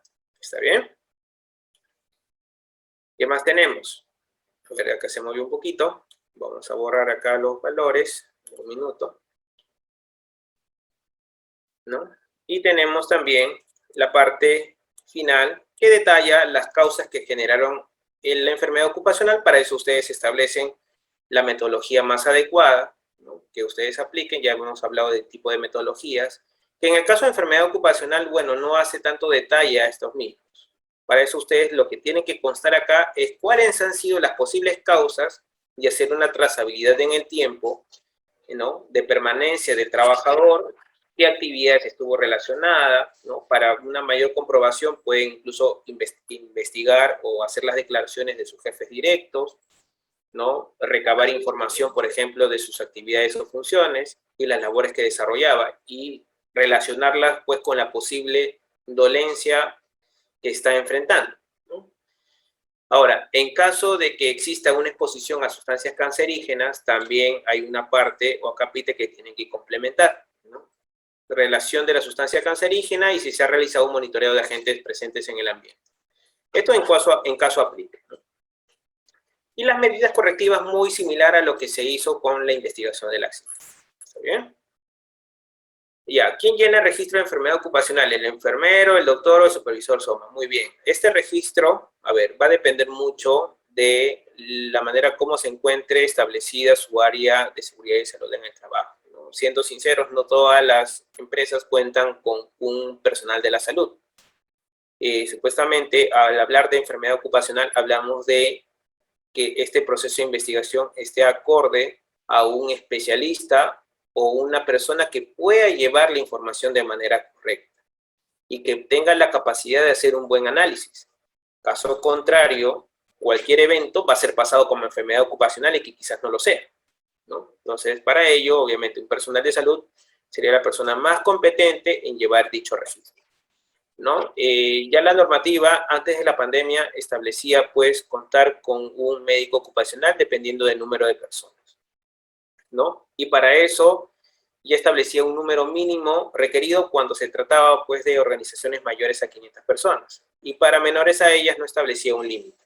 Entonces, la persona más idónea tendría que ser en este caso el personal de salud. Ahora, si no contamos con una persona no significa pues que debamos dejarlo de lado. Entonces, la persona más competente, que puede ser el personal de seguridad o salud, que puede ser un enfermero, puede ser un ingeniero, que puede ser el especialista en seguridad, tendrá que complementar la información en base a la información que, obviamente, obtenga producto del proceso de investigación. ¿Está bien? Para eso, obviamente, lo manejará a ese criterio. ¿Está bien? Obviamente, el responsable y de registro de la investigación ya por un tema de cuidado, siendo no el especialista, yo invitaría a que la persona pueda establecer que el proceso de responsabilidad de registro de la investigación esté a cargo de él y la persona que la ha autorizado a llenar dicho registro, ¿no? Si es que no contamos con un área médica que es o de salud, que sería la persona más competente para llenar dicho formato. ¿Bien? Y en el caso de los formatos, vamos a pasar al formato de investigación de incidentes, ¿no? Y lo que respecta a incidentes peligrosos y otros incidentes o incidentes, ¿no? Es muy similar al formato de investigación de accidentes que vimos al inicio, ¿no? Tenemos la razón social, los datos de la empresa tercerizada, ¿no? los datos del trabajador, solamente acá hay que describir si es un incidente peligroso o si es un incidente, ¿no? Ya para eso tengo que conocer la descripción de cada definición, ¿no? El número de trabajadores potencialmente afectados, ¿no? Detallar el tipo de primeros auxilios en caso sea brindado, la fecha y hora de ocurrencia, el inicio de la investigación y el lugar exacto donde ocurrió el hecho. Es muy similar en la descripción, ¿no? El proceso de investigación pueden utilizar el mismo proceso que hemos adquirido, que hemos establecido en las diversas metodologías, la descripción de las causas, ¿no? Y las medidas correctivas, incluso a pesar de ser un incidente. Una vez tuvimos una consulta en una capacitación anterior, nos indicaban, ¿hay que también hacer una investigación de los incidentes? Claro que sí, porque estos eventos en algún momento pueden desencadenar accidentes incapacitantes, incluso mortales. Entonces, con mucha más razón, hay que hacer el proceso de investigación. Nos estamos adelantando al posible evento que puede desencadenar incapacidad. Entonces, sí es importante hacer investigación, ¿no? Establecer las medidas correctivas, responsables y las fechas de ejecución, ¿no? Y para eso hay que también tener responsables de registro y la investigación. Ahora, hay que tener en cuenta algo.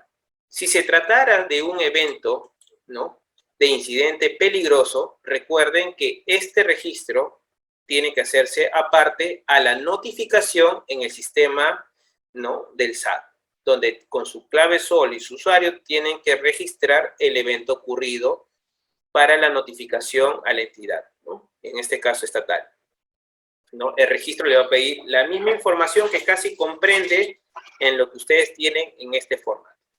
Y prácticamente eso se graba, se descarga para obviamente una validación y ustedes van a poder hacer uso del mismo. ¿Está bien? Entonces, para que ustedes, por favor, lo puedan tener en cuenta. Solamente en el caso de incidentes peligrosos, ¿no? Y en caso también ocurra un accidente de trabajo de carácter mortal. Esos también tienen que ser notificados, ¿no? ¿Y en cuánto tiempo lo tenemos que notificar? En un plazo no mayor a 24 horas, ¿sí? Bien, vamos a continuar entonces ahora con el siguiente formato, que corresponde, ¿está bien?, a el registro de monitoreos de agentes físicos y químicos, ¿sí? Vamos a proyectarlo acá. Vamos a ubicarlo. Acá está. Muy bien, por favor me confirman si se visualiza. ¿Sí? Ahora, ¿por qué uno se preguntará por qué no vamos a ver el formato número de la letra B? Porque hace referencia al registro en este caso, exámenes médicos ocupacionales. Estos registros corresponden pues a la información que categoriza a todo el proceso del examen médico ocupacional e incluso sostiene una información a través de constancia del desarrollo de todo su proceso, donde implica si es apto o no apto, ¿no? Que obviamente los centros de salud que obviamente categorizan para desarrollar este tipo de evaluación entregarán una constancia de aptitud, ¿no?, en base a todo un protocolo establecido dependiendo del tipo de puesto de trabajo, ¿no? ¿Está bien? Este protocolo, ¿no?, de alguna u otra manera contemplan una serie de exámenes, ¿no?, que dependiendo de la actividad que desarrolla, contemplará pues ciertos límites, ¿no?, que cada organización ya contemplará para ver si una persona es apta o no para desarrollar actividad en dicho puesto, ¿no? En algunos casos presentarán observaciones, en otros casos presentarán pues no aptitudes, que ya dependerá de ello si continúa el proceso de inclusión a la empresa o prácticamente no podría ingresar. Ya son las políticas internas que van a establecer cada organización. Bien. Entonces, vamos ahora con el registro de monitoreos de agentes físicos, químicos, psicosociales y factores de riesgo disergonómicos, ¿no? Entonces, la información que ustedes aquí ven es prácticamente muy similar a los demás registros, ¿no? Datos del empleador, ¿no? Los datos del monitoreo, bueno, el área a monitorear, por ejemplo, vamos a monitorear el área de producción, ¿no? Fecha de monitoreo, vamos a colocar el día de hoy, por ejemplo, ¿sí? Indicar el tipo de riesgo a ser monitoreado. Por ejemplo, vamos a hacer un monitoreo de agentes químicos, ¿no? Porque de repente en el proceso de producción hay una sobreexposición de repente a productos de repente de disolventes, ¿no? Disolventes químicos, ¿no? Entonces, vamos a considerar que el agente de exposición será un agente químico, ¿no? Entonces, acá, por ejemplo, solventes, ¿no? Solventes, ¿no? Solventes, y si gustan precisar más, vamos a colocar, por ejemplo, solventes o disolventes químicos, ¿no? Incluso pueden ustedes precisar incluso el producto en sí, ¿no? Cuenta con programa de monitoreo, ustedes tienen que establecer si cuentan o no, ¿no? El programa de monitoreo significa que ustedes tienen todo un cronograma en la cual tienen fechas establecidas para desarrollar cada tipo de monitoreo, ¿no? En base a los agentes detectados en su organización, ¿no? Por ejemplo, los agentes físicos los voy a monitorear en enero, los agentes químicos los voy a monitorear en el mes de julio, los agentes biológicos los monitorearé a fin de año, psicosociales, y cada uno de ellos se establecerá bajo ciertos programas o frecuencias de monitoreo, ¿no?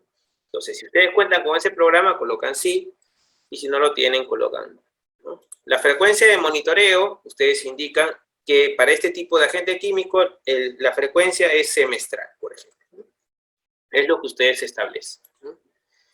¿Está bien?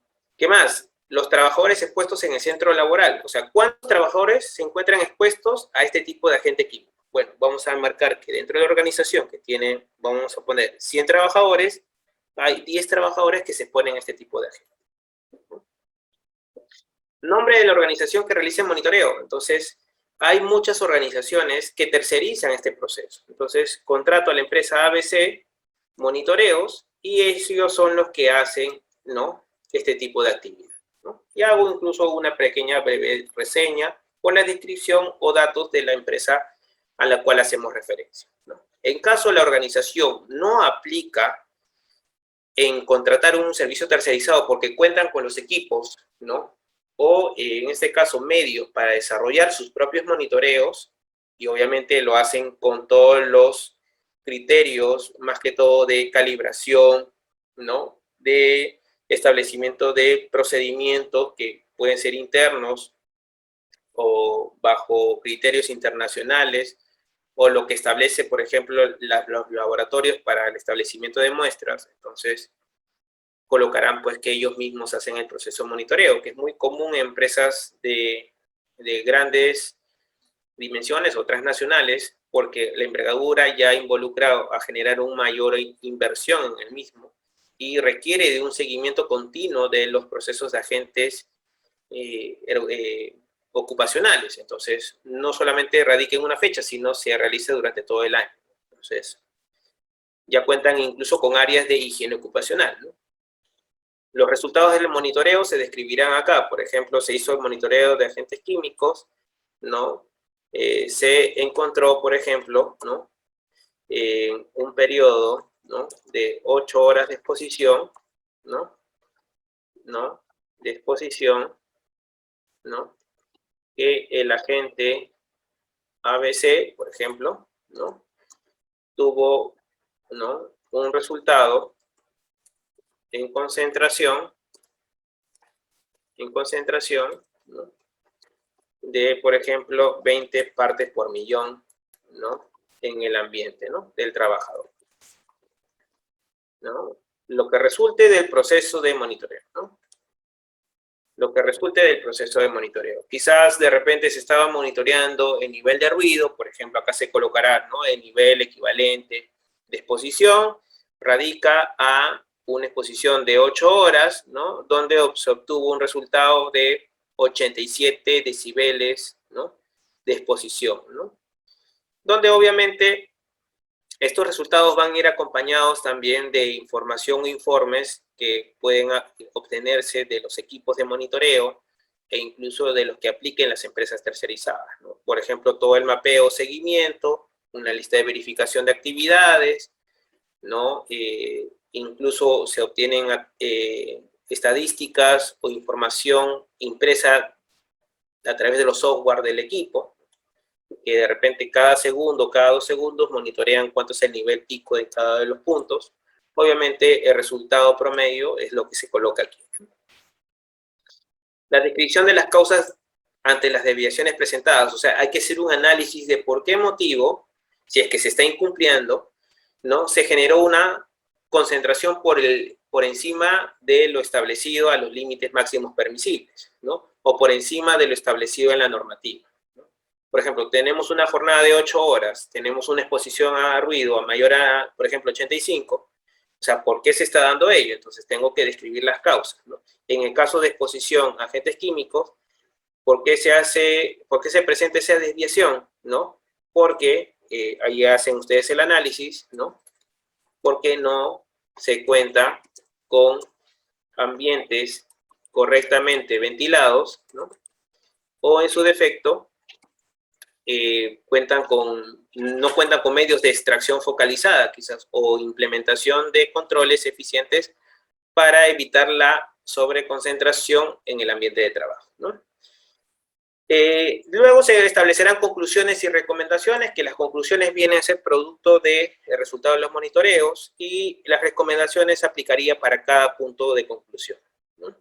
En donde estas recomendaciones tienen que efectuarse un proceso de levantamiento, ¿no? Y establecer pues un mecanismo de seguimiento y cierre de cada observación, ¿no? En el cual ustedes van a juntar en este registro el programa anual, el informe de resultados, y la copia de los certificados de calibración de los equipos, ¿no? Igual, los datos del responsable de registro. Bien. Tenemos también el formato relacionado a ver, permítanme un minuto, creo que no está acá. Vamos a ver acá, vamos a ir cerrando los otros registros, por favor, un minuto, por favor, para que se pueda visualizar.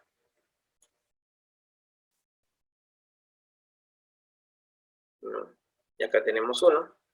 Ya, vamos con el registro de inspecciones.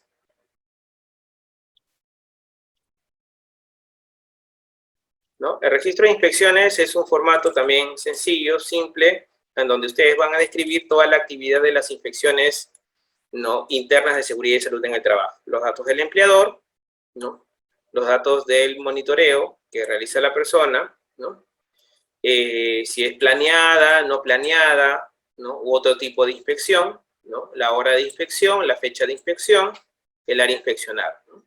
El objetivo de la inspección interna, ¿por qué se realiza la inspección? ¿Cuál es el objetivo? De repente, ¿no?, recabar información de actos o condiciones inseguras para establecer un programa de seguimiento, ¿no?, de conductual o quizás del mantenimiento preventivo de las instalaciones, ¿no?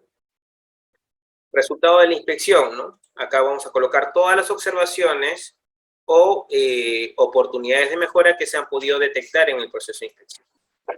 La descripción de las causas que han conllevado a esas desviaciones, si es que obviamente la hemos tenido, y las conclusiones y recomendaciones. O sea, son informaciones sencillas, prácticas, que se va a obtener como resultado de la actividad que ustedes relacionan. Y como forma parte de un proceso de inspección, se sobreentiende de que al inspeccionar estoy comparando lo que debe existir con lo que obviamente estoy visualizando. Entonces tiene que haber un cuadro comparativo o una lista de verificación de qué hay, qué no hay, o qué se incumple o qué no se cumple. Entonces eso ustedes lo van a juntar junto con el registro de inspecciones internas, ¿no? Igual los datos del responsable de registro. Bien, después tenemos los registros de equipo de entrega ¿no?, de seguridad y de emergencia. Vamos a compartirlos también. Bueno,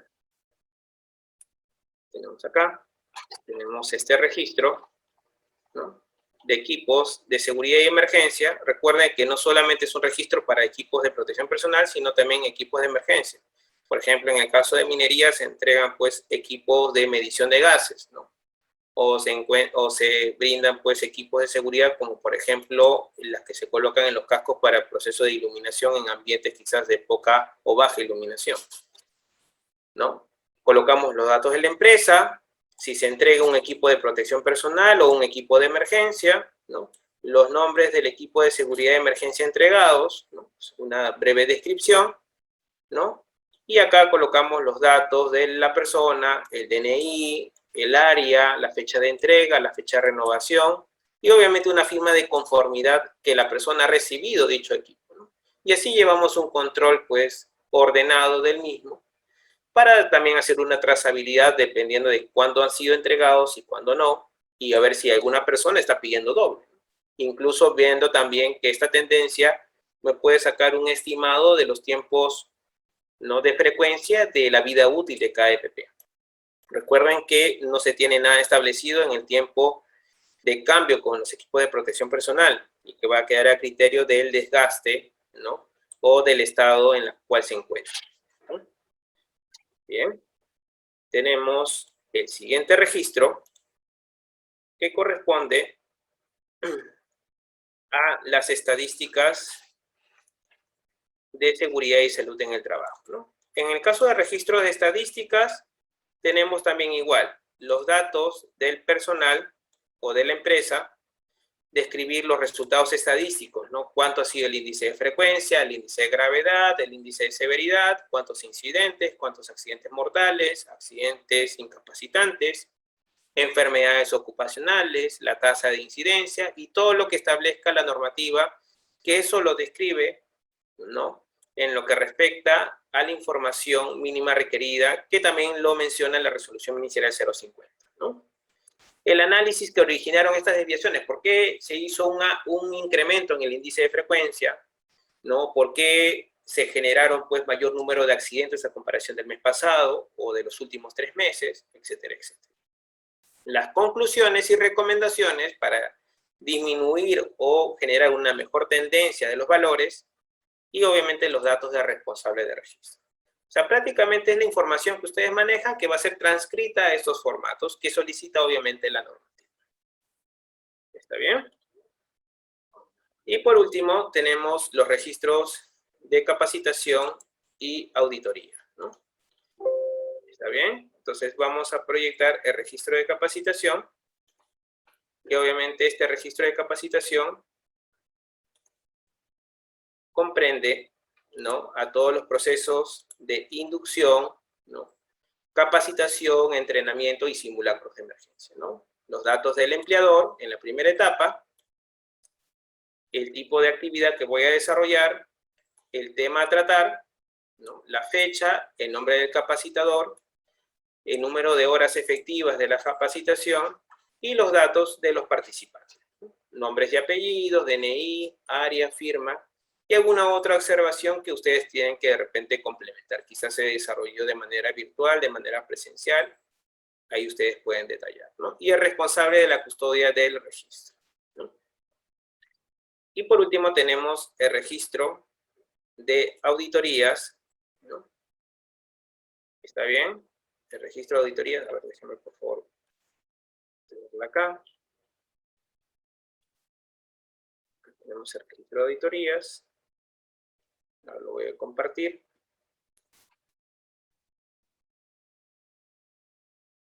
El registro de auditorías es también un formato muy similar al de inspecciones, ¿no? Se tiene contemplado, pues, todos los datos del empleador, el nombre de los auditores, porque obviamente están participando especialistas para hacer el proceso de verificación. Si tienen un número de registro, porque a veces algunos son homologados o tienen alguna credencial, lo pueden colocar. En caso, obviamente, si tienen, son auditores del Ministerio de Trabajo que están haciendo la verificación del sistema de gestión, con mucha más razón sus datos y resoluciones, la fecha de la auditoría, los procesos auditados, que a veces involucra a un proceso o a todos los procesos. El nombre de los responsables de los procesos, por ejemplo, si yo voy a inspeccionar el proceso de logística, coloco los datos del responsable del mismo, ¿no? Y así a todas las áreas involucradas. El número de no conformidades, porque producto de la auditoría hay ciertos hallazgos que han conllevado desviaciones o no conformidades, entonces hay que colocar el número de no conformidades en base a una lista de verificación. Hay que adjuntar esa lista de verificación para poder generar la comprobación y, de ser necesario, también hay que adjuntar las evidencias respectivas, ¿no?, para generar trazabilidad. Se describe la no conformidad, ¿no?, y se analizan las causas de dicha no conformidad, ¿no? Obviamente, esta sección se hará por cada no conformidad detectada, ¿está bien?, para hacer la trazabilidad de cada punto. Y cada una de estas establecerá una serie de medidas correctivas con responsables, fechas de ejecución y el estado de seguimiento del mismo, ¿no? Y por último, el registro de los responsables. Bien, entonces eso comprendería entonces a los registros que involucra el sistema de gestión de seguridad y salud en el trabajo de carácter, de alguna u otra manera, obligatorio. Entonces, todos estos puntos lo pueden igual referenciar en la 050-2013 y son de carácter prácticamente obligatorio, en lo mínimo que comprende dicho sistema, ¿no? Entonces, no sé si tuviesen alguna consulta o duda, por favor, con respecto a los registros, para poder, en este caso, absorber aquellas inquietudes, por favor, si fueran tan amables. ¿Sí? Muchísimas gracias y estamos a la espera de sus consultas e inquietudes, por favor.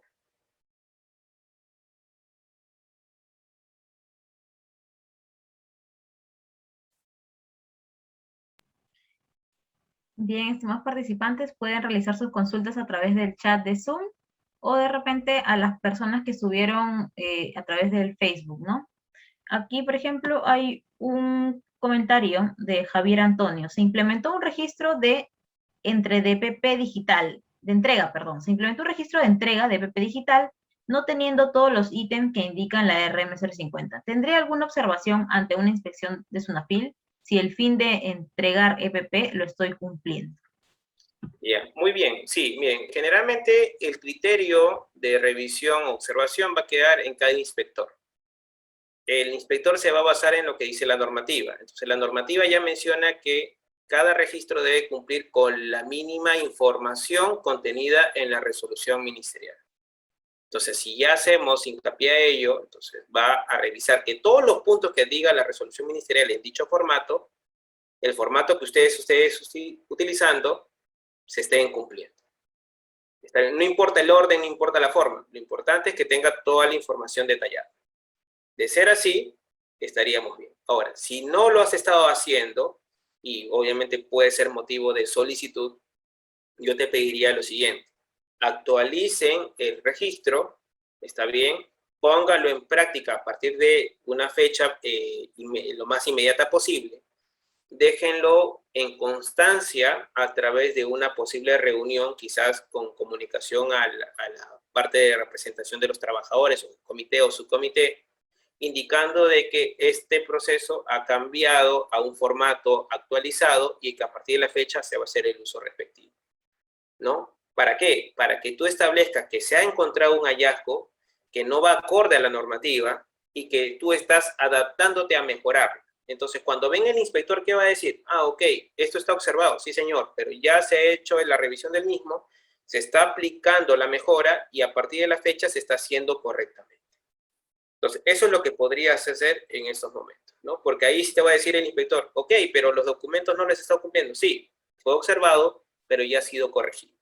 Incluso de repente ustedes eso lo han podido detectar, quizás en una auditoría, en una inspección, ¿no? Que estaba a cargo incluso con participación del comité, y entonces es algo que se está mejorando.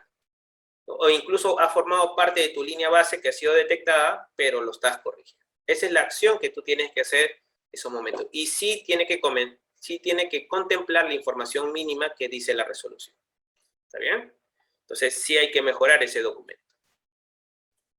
Bien, acá tenemos otra consulta. Dice, los botiquines de primeros auxilios por el tema del COVID, es recomendable tener un oxímetro. El registro de EPPs tiene que ser anual a la renovación o cuando se desgaste los equipos. Bueno, a ver, en el caso de los botiquines de primeros auxilios, si bien es cierto, ya están establecidos en base a cada tipo de sector. Por ejemplo, si hablamos a líneas generales, no hay un establecimiento del mínimo establecido para cada tipo de organización, pero por ejemplo en el sector construcción sí establece lo mínimo que debe contener un botiquín. Entonces, ahora, primero cumplimos con la normativa legal.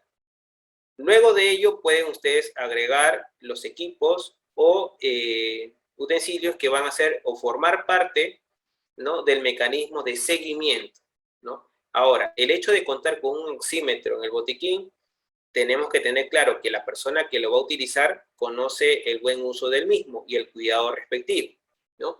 Que puede ser un elemento que puede contemplarse en el botiquín a manera, claro, de recomendación, ¿no? Porque ahora estamos en una situación en donde cualquier persona es propensa a poder pues, contagiarse del virus, ¿no? Por eso es importante mantener las medidas de bioseguridad. Entonces, en ese caso, si están ustedes contemplando esas medidas, yo no lo veo ninguna objeción. Lo importante es que ya va a formar parte de tu lista de verificación en el contenido de dicho boletín, pero debes contar con lo mínimo, ¿no? Que ya establezca a la normativa sectorial que aplique a tu organización. ¿Está bien? Y en el registro de entrega de PPs, lo puedes hacer, tienes que hacer, mejor dicho, el registro en base a la constante entrega de los equipos de protección personal que tú destines al trabajador. Si tú le entregas mensual, quincenal, anual, semestral, tienes que dejar constancia cada vez que se hace entrega del mismo, ¿no? Para eso, obviamente, ustedes contarán con el registro respectivo donde se deje constancia cada entrega, porque es importante hacer la trazabilidad del mismo, porque en algún momento, si un trabajador hace un proceso de denuncia, que no se le entregan los equipos de protección personal para el desempeño de sus funciones, ustedes tienen el documento de cada entrega realizada a dicho trabajador. ¿Está bien? Entonces, hay que hacer la renovación, no necesariamente en un plazo determinado, sino cuando sea necesario. En caso de desgaste, en caso de ruptura, en caso de falla de equipo de protección personal o incluso hasta en caso de pérdida. ¿Está bien? Entonces hay que entregar al trabajador lo necesario para el desarrollo de su función. Bien, tenemos también otra consulta de Sandy Rocío. Dice, ¿cuál es la frecuencia que se debe realizar? ¿Cuál es la frecuencia que se debe realizar los registros? ¿En qué resolución puede encontrar la lista de trabajos que se consideran de alto riesgo? Bien, a ver, ¿cuál es la frecuencia que se debe realizar de los registros? Bueno, ahí no hay un poquito claro la pregunta. Bueno, si yo tengo que registrar, o sea, mejor dicho, hacer el llenado de los registros, va a depender mucho de cada tipo de evento. Por ejemplo, ¿cada cuánto tiempo tengo que llenar el registro del inciso A? Cada vez que ocurre un accidente, enfermedad ocupacional o incidente peligroso, ¿no? ¿Cada cuánto tiempo tengo que llenar los registros de estadísticas? Las estadísticas se llevan de manera mensual, entonces tengo que actualizarlo o llenarlo de manera mensual. Las auditorías, yo realizo 2 o 3 auditorías a nivel del año, entonces tengo que llenarlo 2 a 3 veces, y eso todo va a ir alineado a tu programa o cronograma de actividades. ¿Está bien?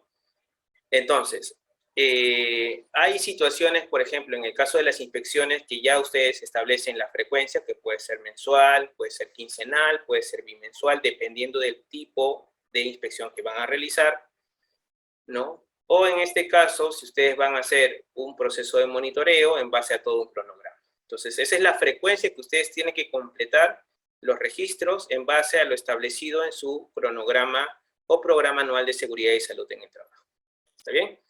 En la resolución, vamos a proyectar la resolución. A ver, denme un minuto, por favor. Mientras vamos desarrollando la consulta también de Raúl Tapia, ¿sí? A ver, un ratito, por favor. Tenemos ahí lo que dice Raúl Tapia. Dice, ¿qué registros son obligatorios para una empresa MIPE?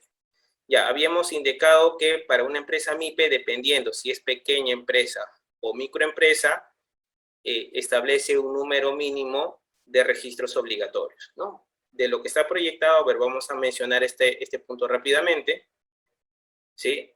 En la diapositiva ahí tú puedes observar cuáles son los registros obligatorios para pequeñas empresas y para microempresas. Los dos en conjunto corresponden a una empresa MIPE, ¿no? Entonces, dependiendo a qué categoría aplicas, esos son los registros obligatorios que estarían aplicando, ¿no?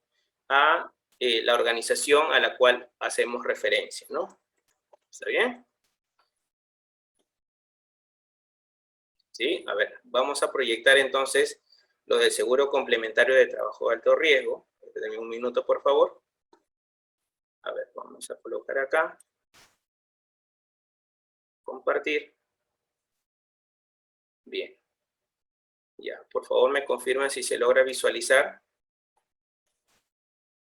¿Se logra visualizar el PDF? Por favor me confirman. ¿Sí? De todas maneras, sí, ok. Entonces corresponde al Decreto Supremo 003/98 SA, ¿no? Aprueban normas técnicas de seguro complementario de trabajos de alto riesgo, ¿no? Entonces, en el mismo documento, ustedes van a ver todas las normas técnicas aplicadas al SCTR, ¿no? Asimismo, van a encontrar todo el ámbito de consideración de cómo se va a aplicar para lo que respecta a accidentes de trabajo, porque hay una discrepancia aquí, ya que no todos los accidentes de trabajo van a ser coberturados por el SCTR, que hay ciertas excepciones, ¿no? Que eso no quita el hecho de que no sea considerado como accidente de trabajo. En el caso de enfermedades profesionales también, en el caso de accidentes de enfermedades común también, las aseguradoras, la contratación, la obligación y obviamente las actividades que complementan en este caso las actividades de alto riesgo, ¿no? Ahí ustedes van a encontrar todas las actividades que complementan en este caso la cobertura por SCTR, ¿no? Las pólizas, los pagos, que se hacen en caso de invalidez permanente, en caso de invalidez parcial, ¿no?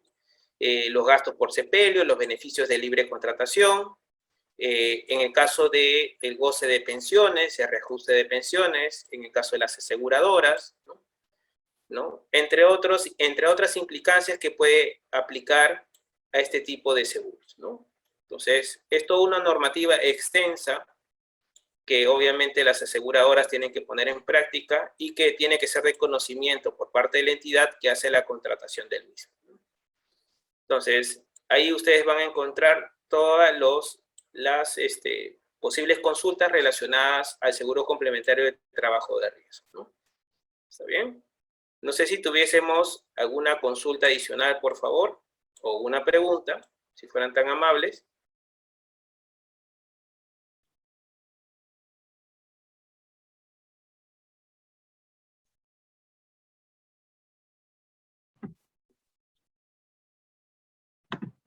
Listo, ingeniero, ha quedado muy claro. Ya me parece que ya no hay más consultas. Más bien agradecerle por la absolución de todas las dudas. Si tuviera unas palabras finales para los participantes presentes.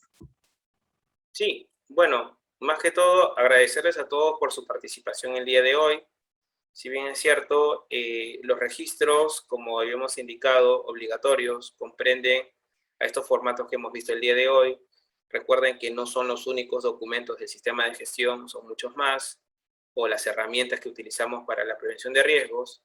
Y bueno, invitarles a todos a poder alinearnos a lo que nos dice la normativa e incluso ir un poco más de ello, un poco más allá, para poder manejar pues la información que nos va a permitir obtener información rápida, sencilla y que permita generar pues una posible toma de decisiones rápida cuando se tenga que adoptar pues mejoras en el sistema de gestión, ¿no? Al tener toda esta información, para la alta dirección le va a generar pues a manera de resumen a todos estos puntos, ¿no? Una visión de qué es lo que se tiene que comprometer, ¿no? Y liderar para las próximas gestiones, ¿no? Y quizás asigne el número de recursos necesarios para que se pueda cumplir de manera satisfactoria todos estos puntos, ¿no? Entonces, va a ir de la mano, pues, de que al tener toda esta información de manera correcta, ustedes van a poder sustentar ante cualquier fiscalización que el sistema de gestión que ustedes están desarrollando se está llevando acorde a la normativa vigente. Entonces, nuevamente agradecerles, ya nos estamos viendo en otra oportunidad, y bueno, que tengan muy buenas noches y esperamos de que la capacitación haya sido de su agrado. Muchísimas gracias.